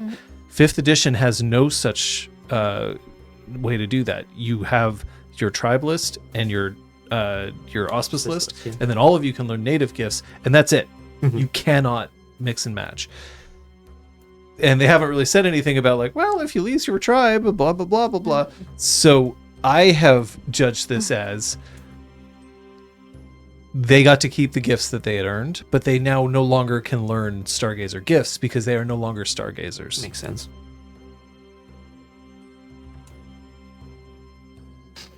Yeah, I think former religion sounds a bit closer. Is like like I am not Christian anymore. I'm nasty, but like it's not the same like deep wound of death. Yeah. From an etiquette standpoint, and I see that etiquette is still on the sheet. Nailed it. Yes, and I have 2. You would not be dead naming. Yeah. Okay. It would not even nearly approach that level. It would be insulting if the person introduced themselves as like, "Hi, I'm John, and I'm a Bone gnar," and you were like, "No, you're not. You're a Stargazer." That would be insulting in much the same way that it would be insulting if you called a Canadian an American and insisted, "No, you're an American." So I don't think you made. So could I say, if it's okay, sure, that it was, the one we know in Montreal was in a pack with 2 other once Stargazers, one who is dead, one who we knew went by Ryan Leaves. Is that okay? Like just one time as opposed to current? That would be appreciated. Thank you so much. Green cards. Appreciate it. Word hole. Yeah. Also green. Green. Thank you. Yay! And I know we're dealing with like linguistic translations and cultural translations and stuff, so like I get that sometimes folks will say something that makes sense to them and we react differently because we have different meanings around words. Very true. And that there's some words that are quite loaded, and it's totally. Can we unpack the intent behind this? DJ Quiver, can you post in the Discord about that in God. Montreal by Moonlight's spoiler channel? I don't want to say I'm going to give all of the things that I've thought about it, because here's the thing. I actually have a lot of respect for the people who are working on Werewolf right now. Yeah, hell yeah. Not that I know any of them. But I don't mind revealing some of the things that I've thought about. I just want to make it clear, my profession is in game design. I am not a designer for Werewolf, and I don't want to imply that I am. Yeah. But I'll post it on the Discord. Nice. Ah, yes. Yeah, and I'd love to talk about the Auspice thing too, Kung Fu Fighters. It's but I think we need to just get back into game. The game, huh? Look, Triton, if what they want us to do with the time that we've offered them, I feel like I'd like go to like the far side of the clearing and wait for Dante at least. Oh, so we can hash this shit out while we're in human form. I mean, she You can talk wolf form. Oh, great, perfect. Stop shifting. Yeah. I mean, that's playing Twilight Princess. Shink. True. Yeah, if this is what they want us to spend our time with instead of helping them with whatever other shit they want us to help with. Fine. They're forcing us to take a fucking spot day. It kind of pisses me off because from the very beginning of all this bullshit that we've been dealing with, the one thing that I've never once questioned is the three of us connected, being on the same page, even when we disagree. Never once. There's now 7 And that's boxes. what they're attacking us on? That's what they're lecturing us on? There's so many other things they could lecture us about. But we don't have a uniform. We don't all force everyone to say the same magic words. What the fuck do you think Cleve, Slade, and Dew had as a pack name? Codger, Cranky, and... Oh, no! That was taken the whole time! That's why we couldn't use it. Crunchy, hell. Crapshoot, and Codger. I'm gonna text her when I have thumbs. I'm gonna text her and ask her. Dante arrives on the scene in Lupus. Just just because they're gonna start screaming at each other shortly. Just barking. Yeah. It's just.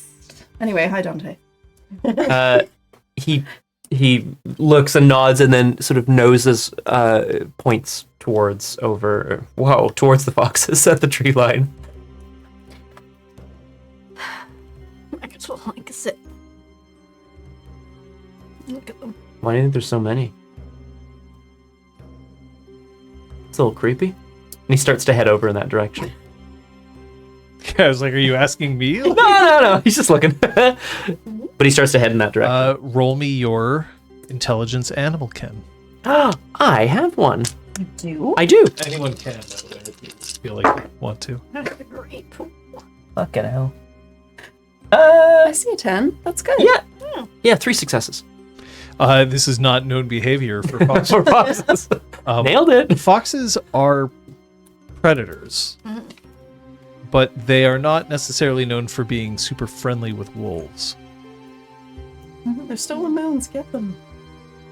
Yeah, Magnus would slowly walk towards them. They are also not known for hanging out together like 7 adult foxes. That's weird.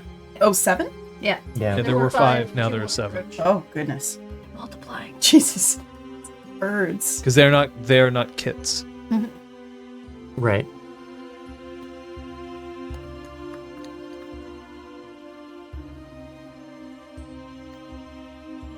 All right. Is that your stomach? Yep. Oh my god. I'm really glad nobody could hear that on mic. Something on Aragorn's side. Nope, that was a Like a wild plane stomach passenger. gurgle. Sorry, guys. A lady. I'm deafened. I can't hear anything if you guys are talking. It was Sorry. so loud. Get hell. Oh my god. The foxes all turn to look at Dante as Dante approaches, but they're not saying anything. He kind of sits and makes a show of being like, I'm not going to hunt you or whatever. And looks in towards the forest. So you do remember. How to hunt. No. You are not to hunt for pleasure. Right. There you go. I still remember how. But yes, we remember. We guard this place. We heard you were coming.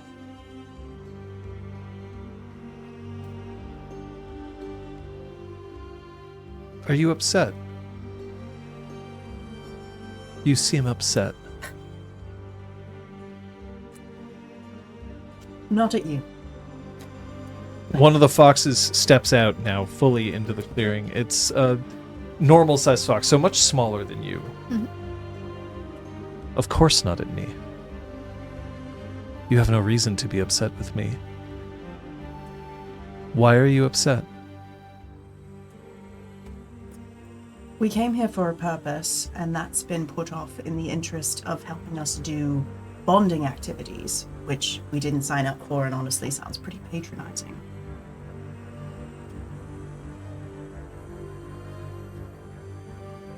Why? Because we have our own ways of being a unit, and it works for us genuinely. Just because we don't have a name doesn't mean we don't understand each other, look out for each other, stand up for each other. Is it not in our nature to learn from others? Maybe we should try it. That's why I'm here. That's why I'm a fucking wolf right now. Someone asked if I was upset. Yeah, I am. 6 of the 7 foxes make a noise. Foxes' noises, by the way, despite what that song will have you think, are unpleasant. So it's not ring-a-ding-ding-ding-ding-a-ding. No. But it sounds a little bit like laughter. The one who's stepped forward, though, is not.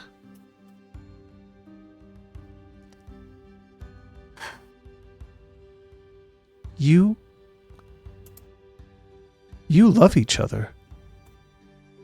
Yeah. Oh.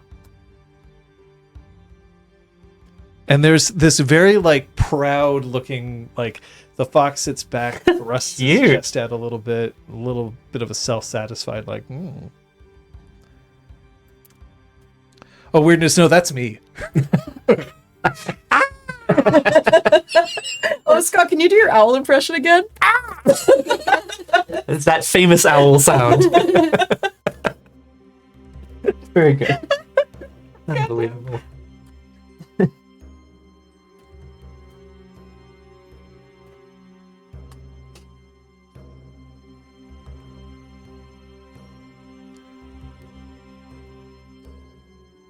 Don't worry. I never doubted you for a second. That makes Truan do a little bit of preening. Have you always guarded this place? He looks around at all of the foxes. Now there's 9. Okay, dokie. It is definitely unsettling. Well, all right. No. But for a while. For some time.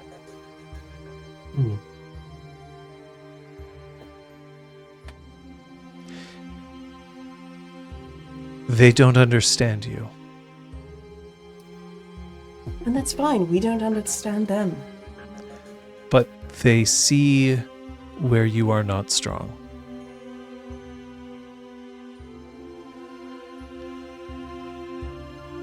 Their leader is a Ragabash, you know. He will decide to poke you where you are weak.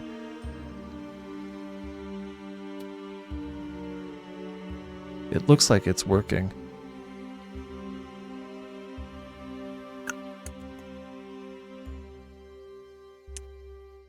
Alright, so what's the most insulting name we can come up with to piss them off? You don't need a name. 3 fuck faces. Don't need uniforms. No, that's not a good one. Mm-mm. What matters is what others will call you. Does it?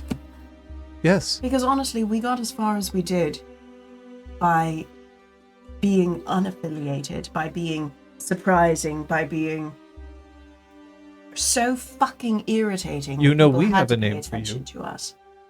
Thorns and suds. That's a weird barky wolf. Yeah, but Dante also kind of like puts a paw out and is like, Yeah. Thorns and sides. What do you call us? He nods to the foxes. That's not for you. That's for us. Oh. What matters is what others call you to them. What matters to you is what matters to you. Does it matter to you? The name? No. No. Actually. Flag was right. Actions are what matters. And when it's important, I know that you two will be standing beside me. Always.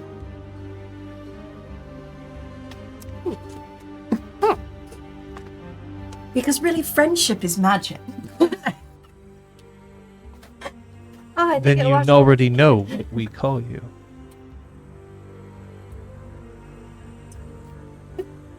Say the My Little Ponies, say the three friends, say them. The we fue. Yay! Yay! The 3 Friendship Care Bear kids. Barks up the tree. Not the wrong tree. Any tree. I will tell you what we call you only if it doesn't matter to you. I mean, your opinion, you matter to us, Fox. Will you be upset if you don't like the name I tell you? Will you be upset if we like it and adopt it as our own? No. Good. No. You have always defined yourselves by what you do. That has been the beginning for all of you. Whether it was helping one person or 1,000 or 1,000,000. You do. No Galliard to sing your praises. No Philodox to judge after the fact. You are louder than words. And one by one, the foxes start shrinking back into the tree line. Except for the one who's sitting, like, well out. That one doesn't move. Huh. I do like that one. I don't hate it. Mm-hmm. And, you know, like, secretly we can still be, like, nameless. But Yeah. that can be, like, our public persona if anyone starts to get on our asses about Yeah. it. Yeah. Genuinely. It's like, oh, you need me to show my ID to get in here? Here's my fucking ID. Yeah. You need Shove it in their business cards, face and keep whatever. walking. We're like, ah. But secretly we know that we're above their labels. Meanwhile, cut to the lodge where they're, like, peeking at the windows, being like, why the fuck are they just sitting here? Yeah, there's no they can't see any foxes. We're just sitting there being like, like rolling around. Rolling around. So, shall we You think go they're for a ready? run? I don't. Thought they were supposed to be running. Oh, Shall God. we go for a run? Sure. You know? Make them feel like they did something for us? Let's make them feel. If this is how they want us to help them, we can go for a run. And like Macros Jutsu knows in a random direction. Race you to the lake? Dante looks back at the fox. We will not hunt for pleasure, here or anywhere. But we will cover the grounds. And we will find joy in running. Macros and Troy have left Dante behind. Oh, already? Oh, goodness. Okay, I thought I was doing a cool like send-off. Okay. Oh, just for... But you're the theory. No, that's every time. These two take off, and I'm like, Audience of one. last line. We're a great pack. Yes. Fucking, like, Jerry Springer at the end of his episodes. If you ever compare me to Jerry Springer again, that's cool. All right, no, let's. Okay, guys, I'm ready to run to the. You're losing the race, Dante! Oh gosh, I'm so sleepy. Maybe I should take a little nap. She like slows down and does a big stretch. Then starts running again. They're trying to goad me, and it's working. And then he grins at Fox, God, that'd be creepy. who hopefully doesn't have anything to say as he takes off. Fox is just watching you. Okay, good. I take off in pursuit of my friends. Now, I do have to ask, this is a weird question, where are you running? To like Yeah, Troyan just said race you to the lake, but that could mean We also don't know anything about the geography of this place, so I feel like we're gonna find I it just as we assumed I go. saw a frozen body of water. We're in Lupus form. We can smell Very it. specifically, are you leaving the Bon? Not if we could sense where it Depends how was. big it is. If they want us to run around for 45 minutes and the bond's small, we'll be dizzy. Like, I'm picturing, like the size of this apartment building or something. Like if it's that small. And I presume this is a much larger. Yeah, I would presume it's a much larger space. Yeah. Bonds shrink and grow depending on where you are. In the city, bonds tend to be smaller. Yeah. I don't think we're deliberately leaving the bond. Okay.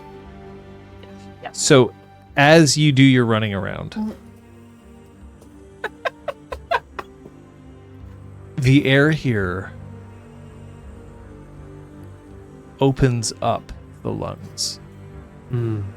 There's nothing here that reeks of the city, but there is the lingering scent of gasoline, engines, not exhaust, not the byproducts of what happens when you use a motorcycle, but the flex of the seat, the heat, the superheated metal, and the ozone that collects around it. All of that is here. But there is nothing of the stench of a city's waste. The worm isn't here. Even in a place like Weathered Storm or Downstream, which are cairns and therefore protected and are pure, those places have a different scent than this one. If anything, this one has a united purpose and a history that stretches back a long time, from when the Guru Nation still existed.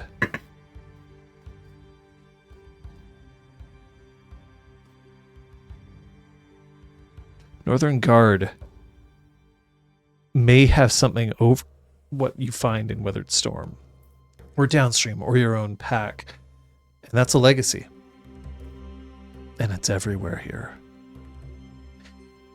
Every footstep you take, someone else has stepped in that place, in protection or in exaltation of this location.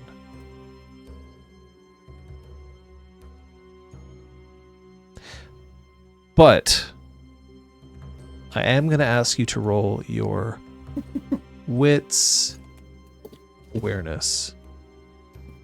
The difficulty on this is high, but I will tell you that there's no penalty for failure. Oh, that's awesome. That's a different story. Oh, fuck. 3. Reroll for funsies. 4 successes. Brutal. You asked it, like, as you asked it, they, like, landed on the ones, and I was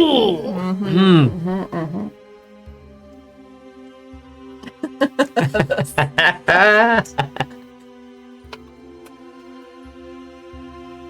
Towards the end, when it's getting close to dinner time, and you see that that spoke is coming back with one other person from a distance when you're still running. The fox that initially came out, so now there's only one, steps into your path. Yeah, seriously. Yeah.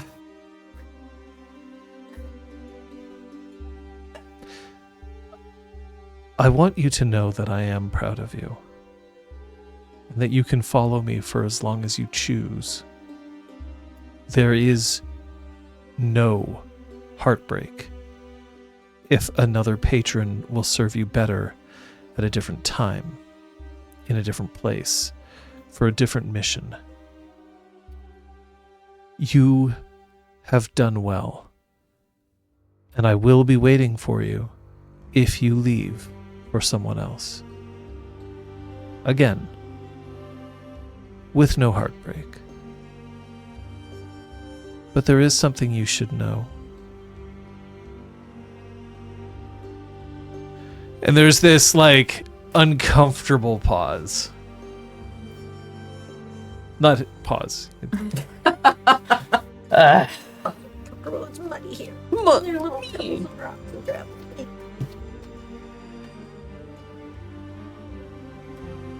You're not perfect. And you know that you're not perfect. You are together, united. There is no division amongst you, and that is clear. But there are those who resent you for it. There is someone here who will try to drive you apart. It isn't out of malice. And it is not a servant of the worm. It is a test.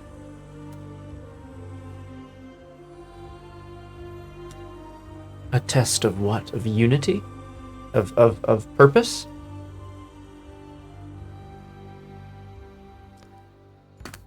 Of strength. Bring it. And the fox nods. And there's like this weird like moment of, is it laughing again? And then it runs away. Cool.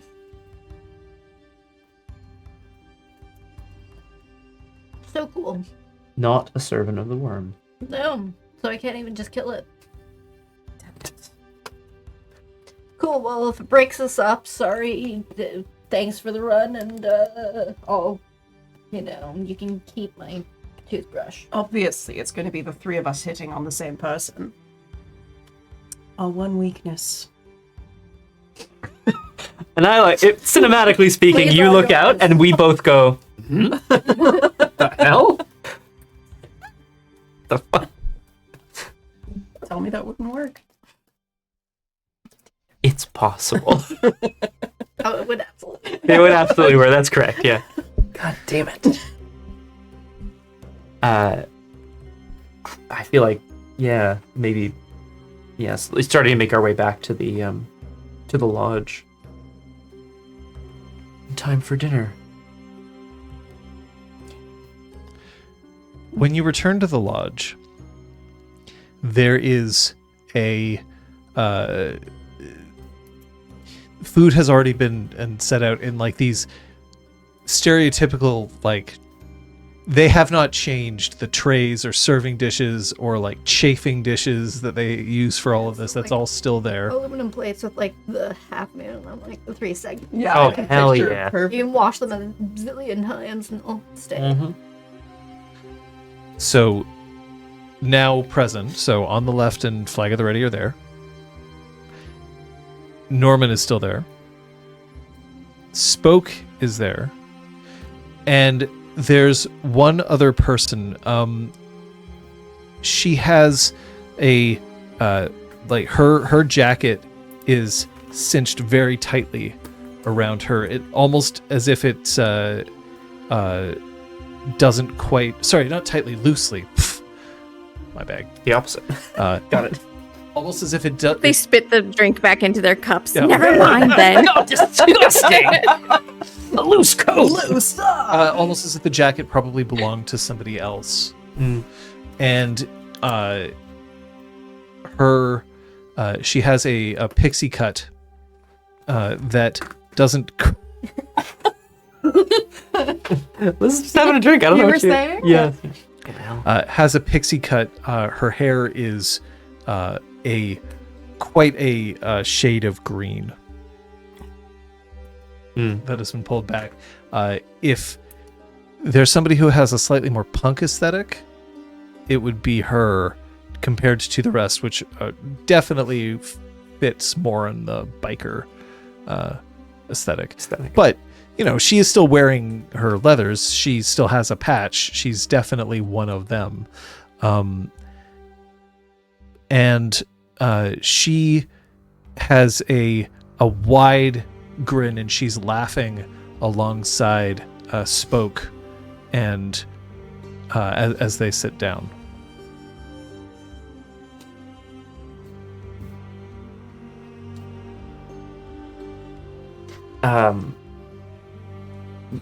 Yeah, I mean, Dante's heading over to the fire and kind of like shaking off, not like a dog or anything, just like shaking off some of the dew, some of the rain, and some of the damp from outside. Taking a deep breath, finding a seat near the fire, and like giving a thumbs up to Flag at the ready and on the left, whoever is looking over this way, if they are, just to be like, that was great, Flag will tilt his beer towards him as a little salute. Take a swig. I heard beard. Yeah, I was like, I was like, Drinking my beard. Yep, as you do. It's funny. I made it work. It's actually like really stiff. Incredible. That's great. Thanks for the free period. It was good. It was worth doing. On the left, kind of, she sort of half smiles and shakes her head because, like, it has become very clear to her that what was, like, a sincere invitation to, like, you guys are free to just take a break and not have to worry about anything for a while has pissed them off a little bit. And this kind of amuses her because it makes a lot of sense based on the fact that they've been together for less than a year and have hauled through so much stuff that they've had to do. So like, she's kind of amused by the thumbs up and the free period comment and everything. And then she just sort of like scrubs her hands down her face and says, look, what it really comes down to, actually, let me just take a step back. No, when you came on here, onto our territory, I'll get around to it, in the Philodox. We asked you if you wanted to be here, if you were freely coming here. And that's not only one of our tenets, but it is about choice.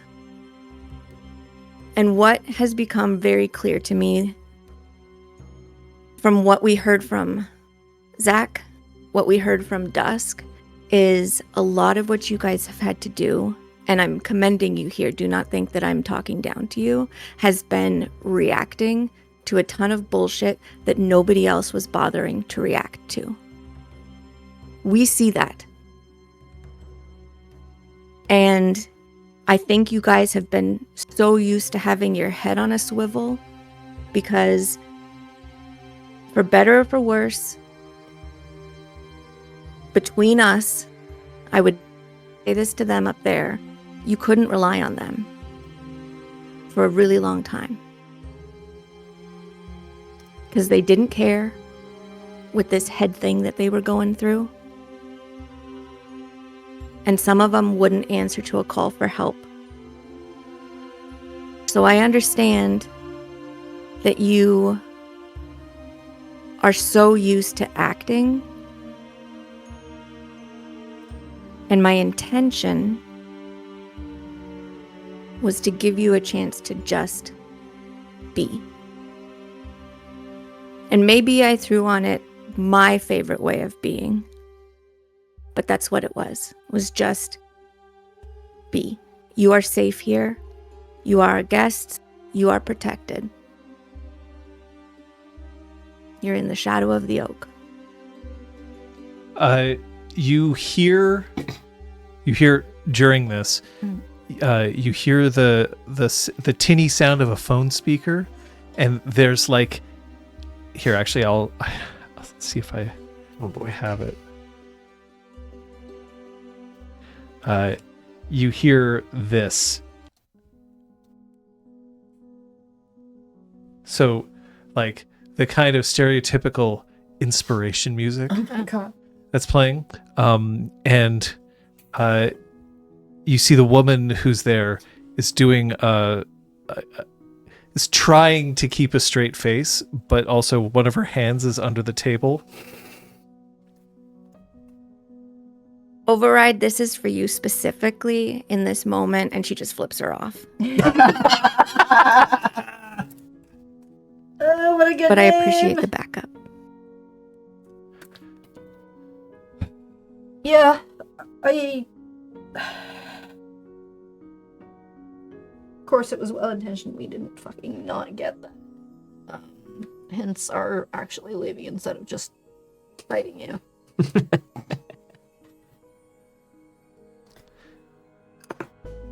Does this mean that we're all friends now? And Spoke elbows her in the side, and Override just laughs, and then just picks up her plate, which is like all of them. By the way, I'm not going to speak for on the left or Flag of the Ready, but everyone else, their plates are like heaped. Picks it up and just scoops up some of the potatoes onto her fingers, and just. We do things in a very specific way here, and it's worked for us. But at the same time, they know a little bit about what they're talking about. And there's an eye roll, and then she just like, Oh, God Nom, damn nom, it. nom, nom, nom, nom, nom. That potato eating milk. Oh boy. Hard to be all friends here. And we haven't- here, Macros, go ahead. Hard to be all friends here if we haven't had proper introductions. Macros like stands up and goes over to Override. Macros. there's this like, Oh shit. Now I'm covered in potatoes. Twist her hand. She's like, I don't give a shit. Yeah, potato meat. claps it, shakes it. Override. I'm like her, and I'm like him. And then she goes, ah, shit. And then she fingers her phone to stop the. So you're a hacker who owns a bar. It's pretty sweet. Close. She wishes. In a committed relationship and in a really complicated relationship. Situation. I wish. Actually, no, I don't. You don't. No, you don't. You don't.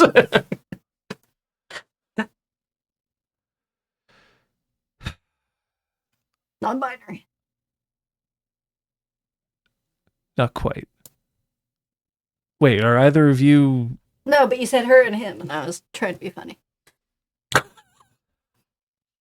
And like Macros like shimmies back to wherever she was. Like, Hey, I'm gonna shimmy my way out of here. Oh, legend.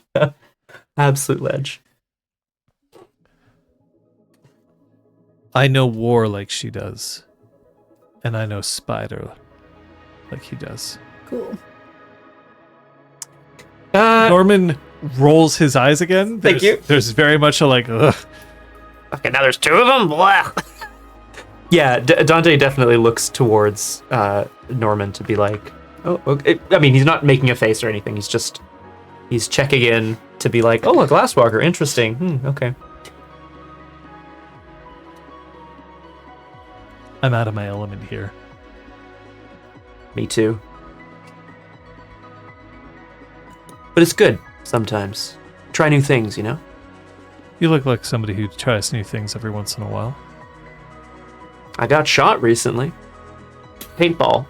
It's genuinely like Like spit taking takes? this of, like do, then like literally spit takes. Yeah. Who the fuck shot you? Apotheosis. You're Absolute. Hang on.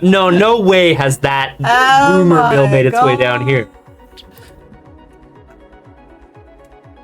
You are, and then there's just like she throws her head back and she laughs a moment, and then goes, "It's such an honor to meet you."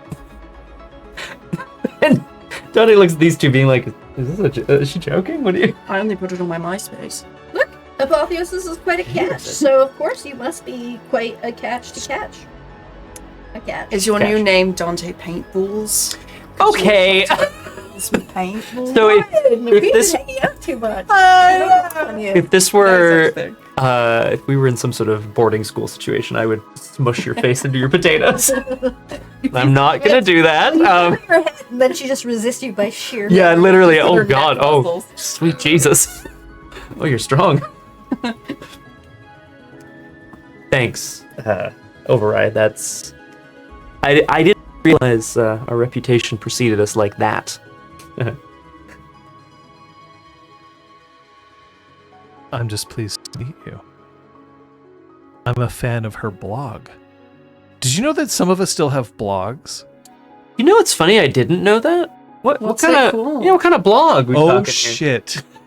And she just It. puts her That's hand over her Dear face. diary. I mean, they can be about anything, but yeah. You read her diary. Live journal. It's her live journal. Oh my god. What fucking year is it? Like, Johnny's looking around for anyone to be like, to be fucking upset as he is that someone has a live journal in 2023. Just Oh. a diary I have online. not done it in like 15 years. But I haven't deleted it. That's fair.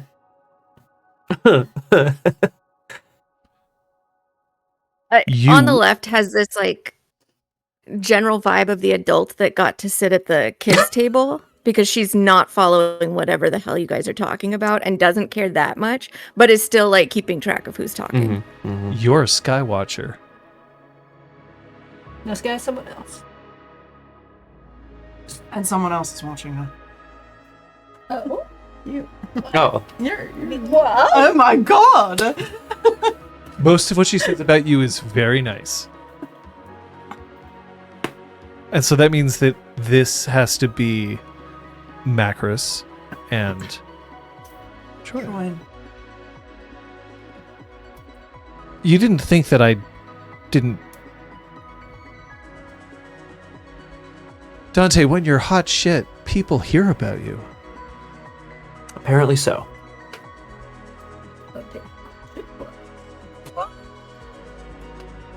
You still keep a gun in your arm? And she picks up her drink and sips it. Dante, sleepless, let us recall, runs a hand down his tattooed arm. I described this way back in episode fucking 3 or 4. He has a number of like gaming tattoos. One of them is "It's dangerous to go alone. Take this," and there's a little gun, and he just kind of like runs his hand over it, and then looks back up. Yeah, maybe. Wait, someone's writing in their diary about His arm gun. secret 'cause that gun, seems like a threat and to our security. other people can read it. Isn't that like what if our enemy? I don't understand. Not everybody can read it. You have to be invited. You definitely are most likely a glasswalker, and he didn't know. And I just spilled the beans. She's gonna kill me. She's only gonna kill you if she finds out that it was you, which I guarantee she will. Why do people put their diaries on the internet for other people to read? People just Apotheosis. want to be perceived. Apotheosis is at least 15 years behind everybody else. It's endearing. Did you just threaten my packmate, What? Dante? No, I didn't. Just making some friendly banter. I think that you threatened my packmate, and you're going to go and tattle on her to your girlfriend? If Dante Why- doesn't, I will. Oh, what's Flag doing? Flag's doing. He puts his big spoon of potatoes down very slowly and sort of pushes the plate back and sits up a little straighter. We can't even get Okay. 9 Guru in the same room without someone getting killed. And yet it's always you. Stop it. Killed? Are you folks actually offended? I'm I didn't not think you were so fragile. on the left. And- On the left. I'm not threatening your packmate. We're just having a little glasswalker banter, right? Override. It's too bad I thought I was having some fun after dinner. Dante looks back to on the left with a like, okay kind of look, like a huh. You never challenge each other? I know I could take you. On the left winks at Dante, but she could just be blinking. Iconic. That is great. Fucking I wish I could end the session there, but I'm not. yeah. End the stream, end the channel. And the channel. That's it. That's the last thing.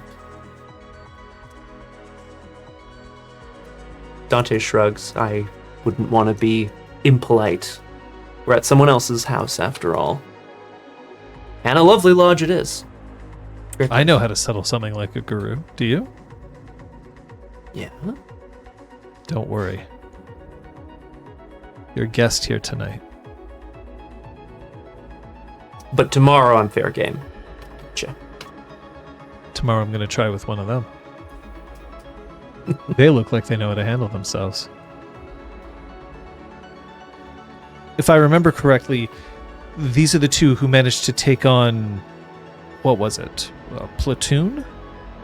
Oh, we are going to start comparing numbers. Dante does more than you could ever want. Hell yeah. That's what Apotheosis says. It's more than you could ever want. She says that. Dante needs to find something to stuff his mouth with, food specifically. He's gonna try to find some food and drink. Oh, god damn it. Oh my god! He needs to find something to do with Norman's himself. Like, whoa! I mean, okay. Fucking hell! Oh my god! That's why they call him road. They call him road. Sorry. I'm sorry. Sorry. Dante. I'm also sorry to our guests. No, I'm not. You know what? This is how it always goes. I don't know. You know what you were doing. Dante needs to find something to eat and drink so that he can stop being so, like, taken aback by Macris and Override and everybody. So he's gonna... Your new deed name is Sidecar. Like the drink, right? Oh no. Buddy. Zach looks up. Oh, thank God. And says, I think it's important. And then, like, realizes that maybe he shouldn't have said anything, and he looks back down at his food, and he's What's like, important? potatoes. Apotheosis is a Galliard. Right, so like sharing stories. On the internet, I guess that's what glasswalkers do. I don't understand. There are stories that I wish I could tell, and I can't. Or that I shouldn't. What's stopping you? Well, they eat away at me, and they're just not important, or they're not appropriate. They're eating away at you. That means that they mean something. There isn't glory in talking about how my mother's overbearing, or about how I realize that my first crush doesn't know anything about me anymore. Oh. Tell the stories in a journal on the internet. Or a pen and paper one. Two. Right, you're not a glasswalker, so you don't have to use the internet. Has to. There's something that Apotheosis told me, and now he seems distinctly aware of the fact that he's surrounded not just by the three of you and not just Dante, but also on the left, Flag at the Ready, Override, Spoke, and Road Nash. Yeah. A lot of people. She's never been in love before. She didn't know what it would feel like, and she doesn't know how to tell that story yet because she doesn't know how it ends. And there's as many endings as there are people. I don't know about that. I know that she cares about you, and that she's writing about you because she's desperate to tell you their story. Desperate to tell your story.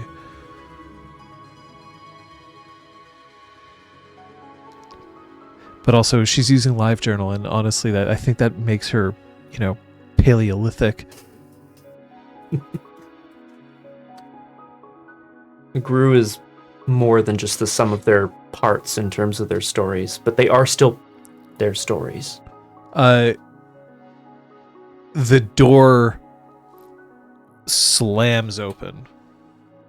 Like, Hey, we were having a moment. Somebody has pulled on the door, and then the wind has caught it and just went. And it slams open, and there's a silhouetted man, a great bear of a man, who comes 3 steps in. No! Where's me dinner?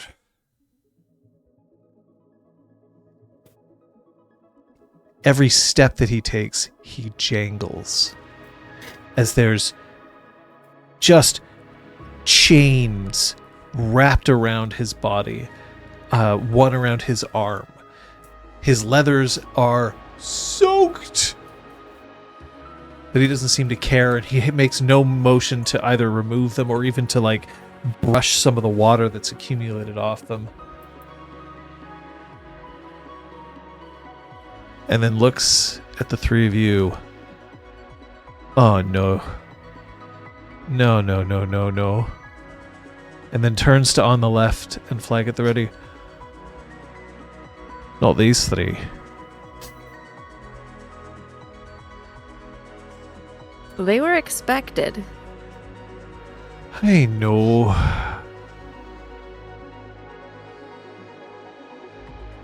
I'm the one you're looking for.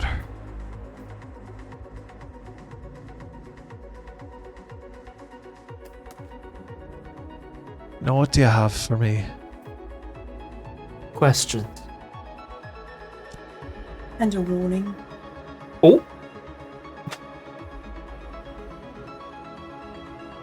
Dante quickly shoots on the left a "we're still not threatening your pack mates" kind of look. Just trying to be dramatic. I know, I love it. Just ruin me night.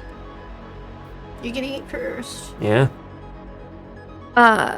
Does he have any extra smells that are common to him but not so common to the other members of the pack coming Yes. off of him?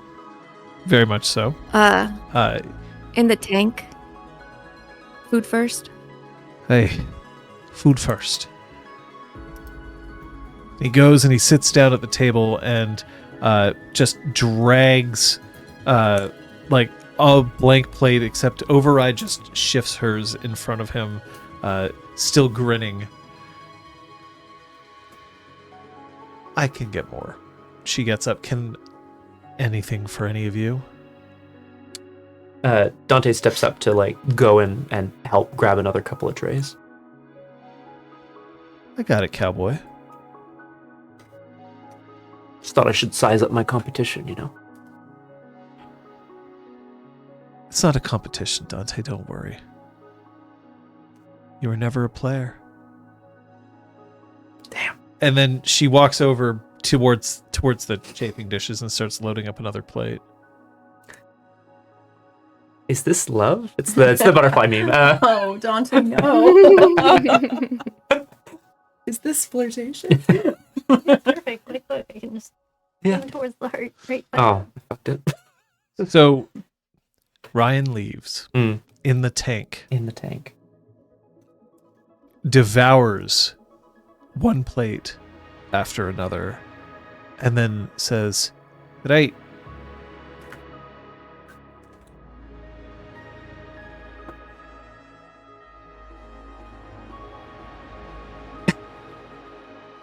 Oh, is he asleep?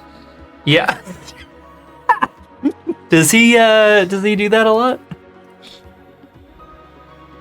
He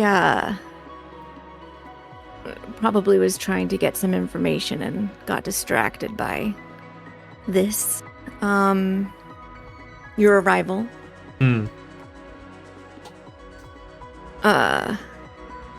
She just reaches over and just like thunks him in the sternum. Oh, fucking hell.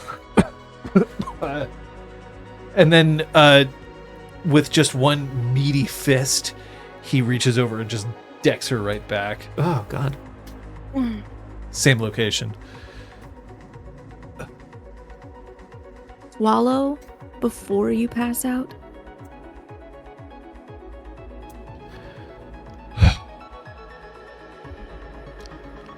Breki. We'll talk about this at Breki. And he That's a good stands idea. up, just a slight waver, Oh boy. and then walks over towards another table where he sits down and just folds his arms, puts his head down on the table. I love that. So please tell me in the tank isn't that he's always tanked. And it has other connotations. It's got a lot Flag, of limitations. Flag lifts his beer and gives a little wink and then takes a drink. Fucking hell. Nothing like trying to get straight answers out of a wavering wolf. Override looks up. Did you get set up for a place to stay tonight? Yeah, we're over in Kestrel. Cool. Breakfast is typically at first light, but it'll stay warm for a few hours after that. Nice. Any, I guess it's kind of rainy for a campfire, but I'm not passing it out.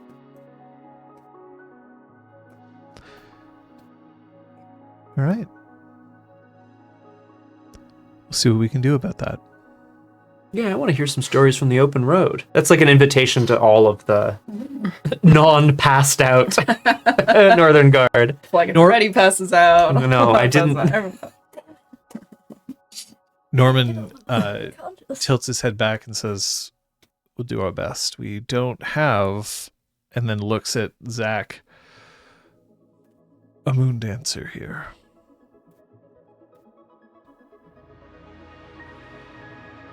Off being a nomad, I suppose. Being nomads, I suppose. There's something about the open road that appeals to us, that feeds us, it guides us.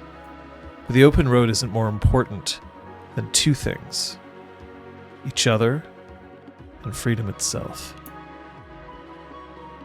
I would die for any of them, and while you're here, any of you. But cage me, and I would kill, just to smell free air. When I'm on the open road, I don't care about almost anything. Do you feel that way sometimes? Something that you can actually remember beyond a war, a crying, dying planet?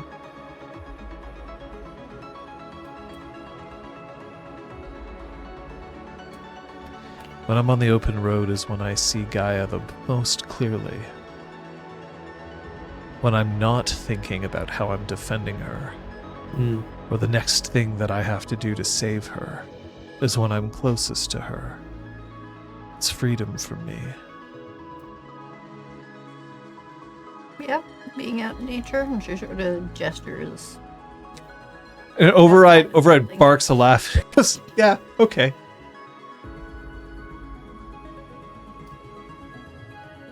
I like nature too, but this is camping for me. Being behind the bar.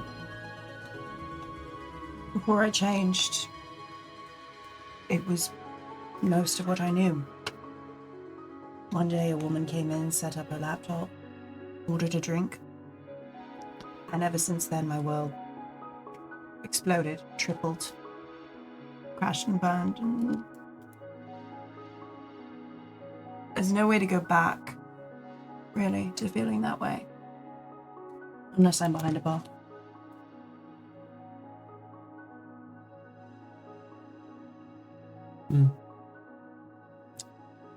You? Yeah. I don't know if I can describe it, but he looks at Override. Downstream.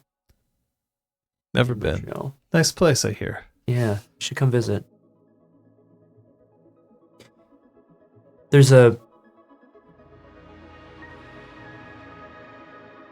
And he kind of looks back to Norman. I've never experienced freedom in that kind of way, but there's places in the Umbra where I just feel connected to something bigger than myself. Can't really touch it, can't really smell it, but you can feel it. It's there. Norman looks back at Dante for a second and then glances it on the left, glances at Flag at the Ready.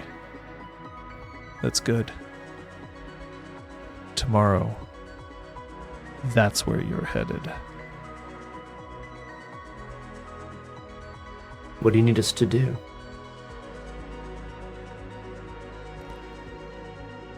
I got a spirit needs killing. I think we'll end the session there. Yeah. Teehee. Yeah. Woo-wee. Oh, excuse me. Catherine, Yes. what did you learn?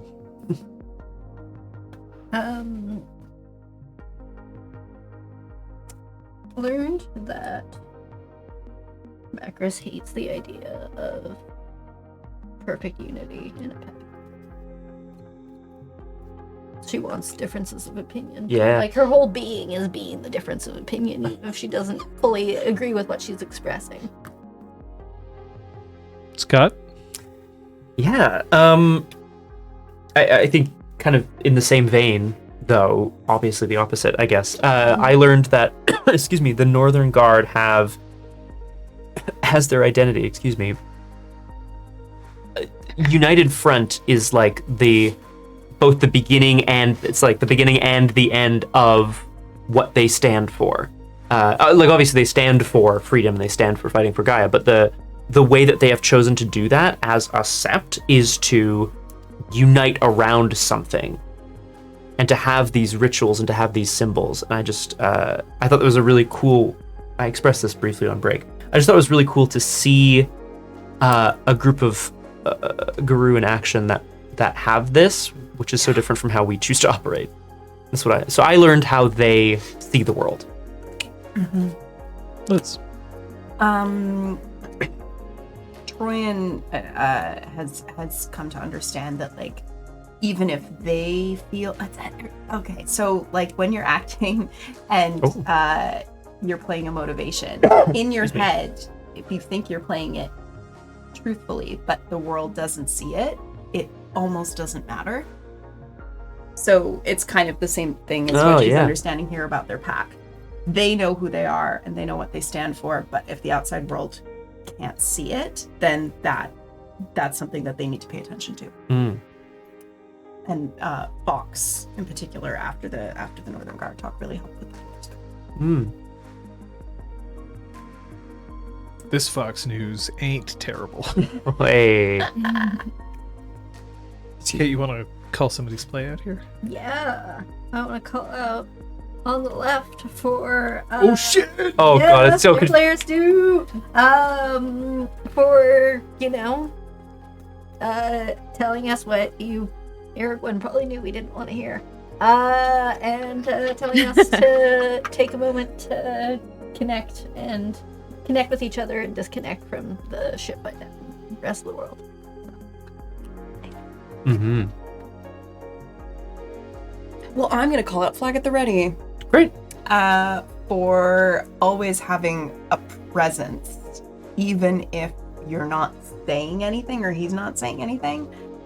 You'll say like one thing, like slowly lowers the spoon of potatoes, and boom, status 9. Like it's not a guy you want to fuck with, strong silent type, and it's great. It's very like character establishing and super effective. Status 9 is actually a pretty big compliment coming from somebody at this table. So it's terms that we know. Mm-hmm. I want to call out Liz as Troyan, but the overflow overflow onto Macris as well. No, just because it was a scene between the two of you. I just really appreciated how Troyan verbalized what was bothering her about the Northern Guard and about how they were sort of treating the pack, and what their priorities were, and how it bothered her that those were their priorities. And it's like, can't they see that, like, we have other priorities? Like, and I really felt like, yeah, put things in perspective in an interesting way. I don't think I expected today's episode to be quite so who is the pack, you know, juxtaposed towards something else. Like, I really didn't think that was going to be today's episode. Really cool. Anyway, that's my shout out. Gwen? I want to give props to Kate and Macris. The thing that stood out to me the most, which was kind of throughout the whole thing as opposed to a moment, is from our side of things, we've got these NPCs who are very much about freedom, and that united front that Scott talked about gives them the umbrella that they can be free under because they know that everybody else has their back. And on the left is being confronted with somebody who, in a Fox-like way, needs a bolt hole in order to also feel free.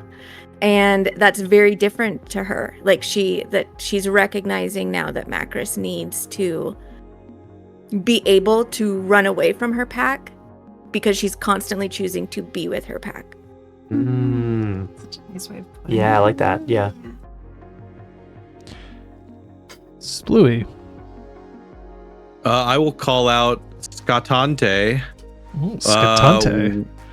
Yeah, I liked the attempts to sort of stand up,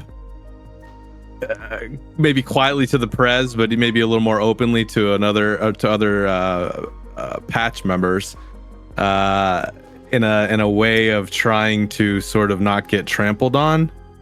And I'm very much looking forward to seeing what might actually happen if indeed anything does, because man, I want to see a Dante fight so badly. Dante fight. Dante fight. Pulls the gun out of his arm. Thank you, Splooey, because like I gotta tell you, I feel like this is a bit of a running theme, certainly, but like I know that we, you know, as a group of 3 PCs and players, we have a habit of like calling shit out when we see it, for sure. And there's no shit to call out here, but like the way that, yeah, Dante definitely wanted to clap back a little bit at Road Nash about, oh, you know, you see the world your way, man, and I see it my way, man. And like, part of your yeah, exactly, I'm not part of your system, dude. And like, I'm glad he didn't here. I feel like there is a moment where that's gonna be, you know, a thing, that conflict, but it was not today. And anyway, I appreciate that. Thank you. Very cool shit. I think that we have to thank both Gwen and Splooey for coming on in. Yay! Thank you so much, Thank guys. you for having us. Thank you. You're welcome. We're also going to extend a thanks to Kate for sorting out the tech to make this a smooth operation. It's been great. We have come a long way from our humble beginnings, but at the same time, with more tech means more complication to make things not sound like ass. So that'll help. But I'm going to ask the two of you if you have a prediction for next session. Are you stealing my start of session questions? No. Because it's the end of session. Oh, okay. Oh, yeah. So it's definitely not theft. Yeah. My prediction is that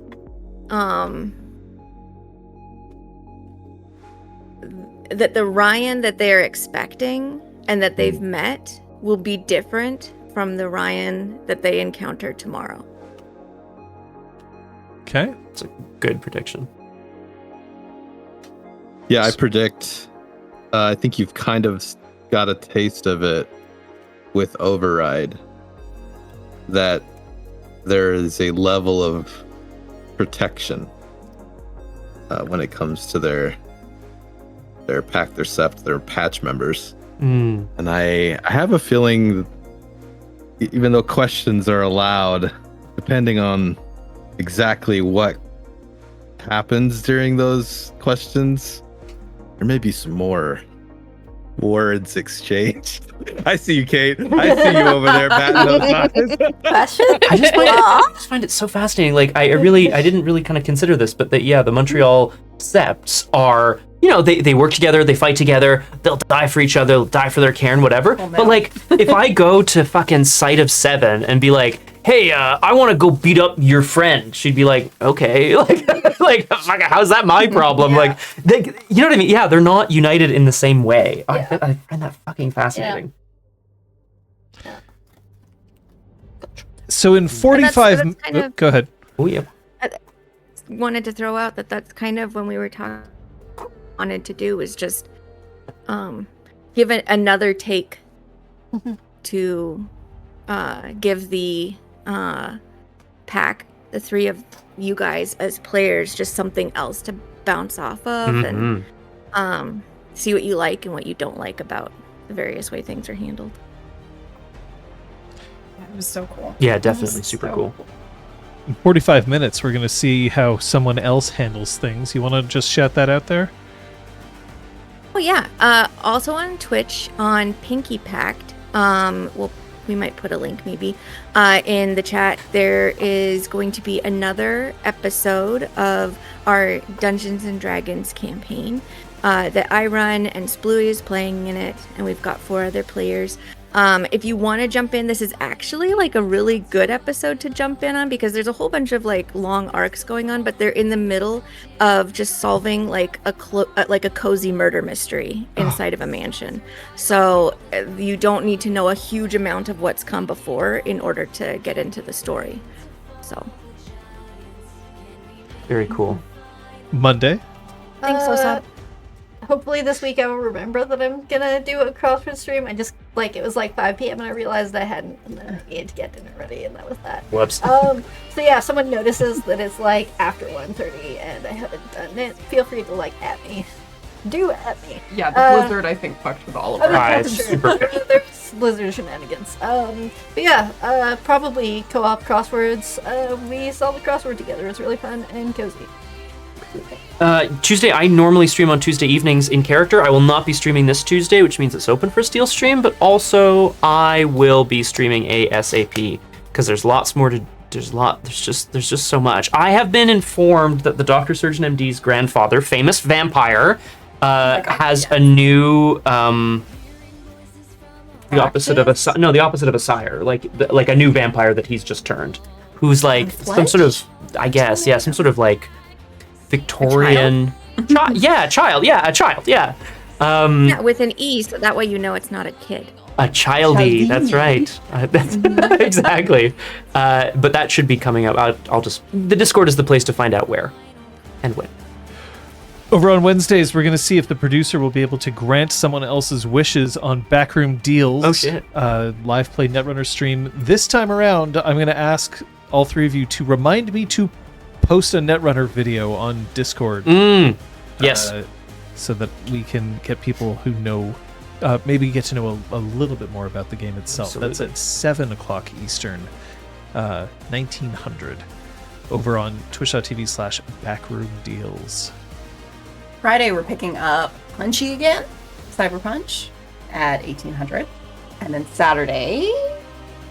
Yeah, I'll probably be streaming, I imagine. Is it March? I don't fucking know. Doesn't matter. You know what? Don't worry about it. It won't be March. Okay, yes, not yet. Right, okay. But, yes, you can probably...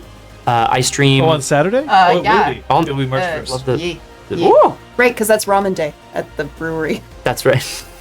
I stream Arkham Horror, the card game, as well as other stuff on Saturday mornings, and I think you will see a return to that this coming Saturday with a little solo play. And then after that... Drew Crew. Oh my god, new book. I forgot. New book. I'm so excited. It's a cruise to murder. It's not called that. For Carson. It's not called that either, but it's something, it's cruise related. It is Bluey. Sunday, we will be back here. Same time, same channel. Another episode of Montreal by Moonlight. Awoo. Special thanks to Kung Fu Fenders today for modding, for Captain Splooey, and for Aragorn for being here to fill out the Northern Guard. But I know which way I'm going. I'll see you next time. Bye. Bye.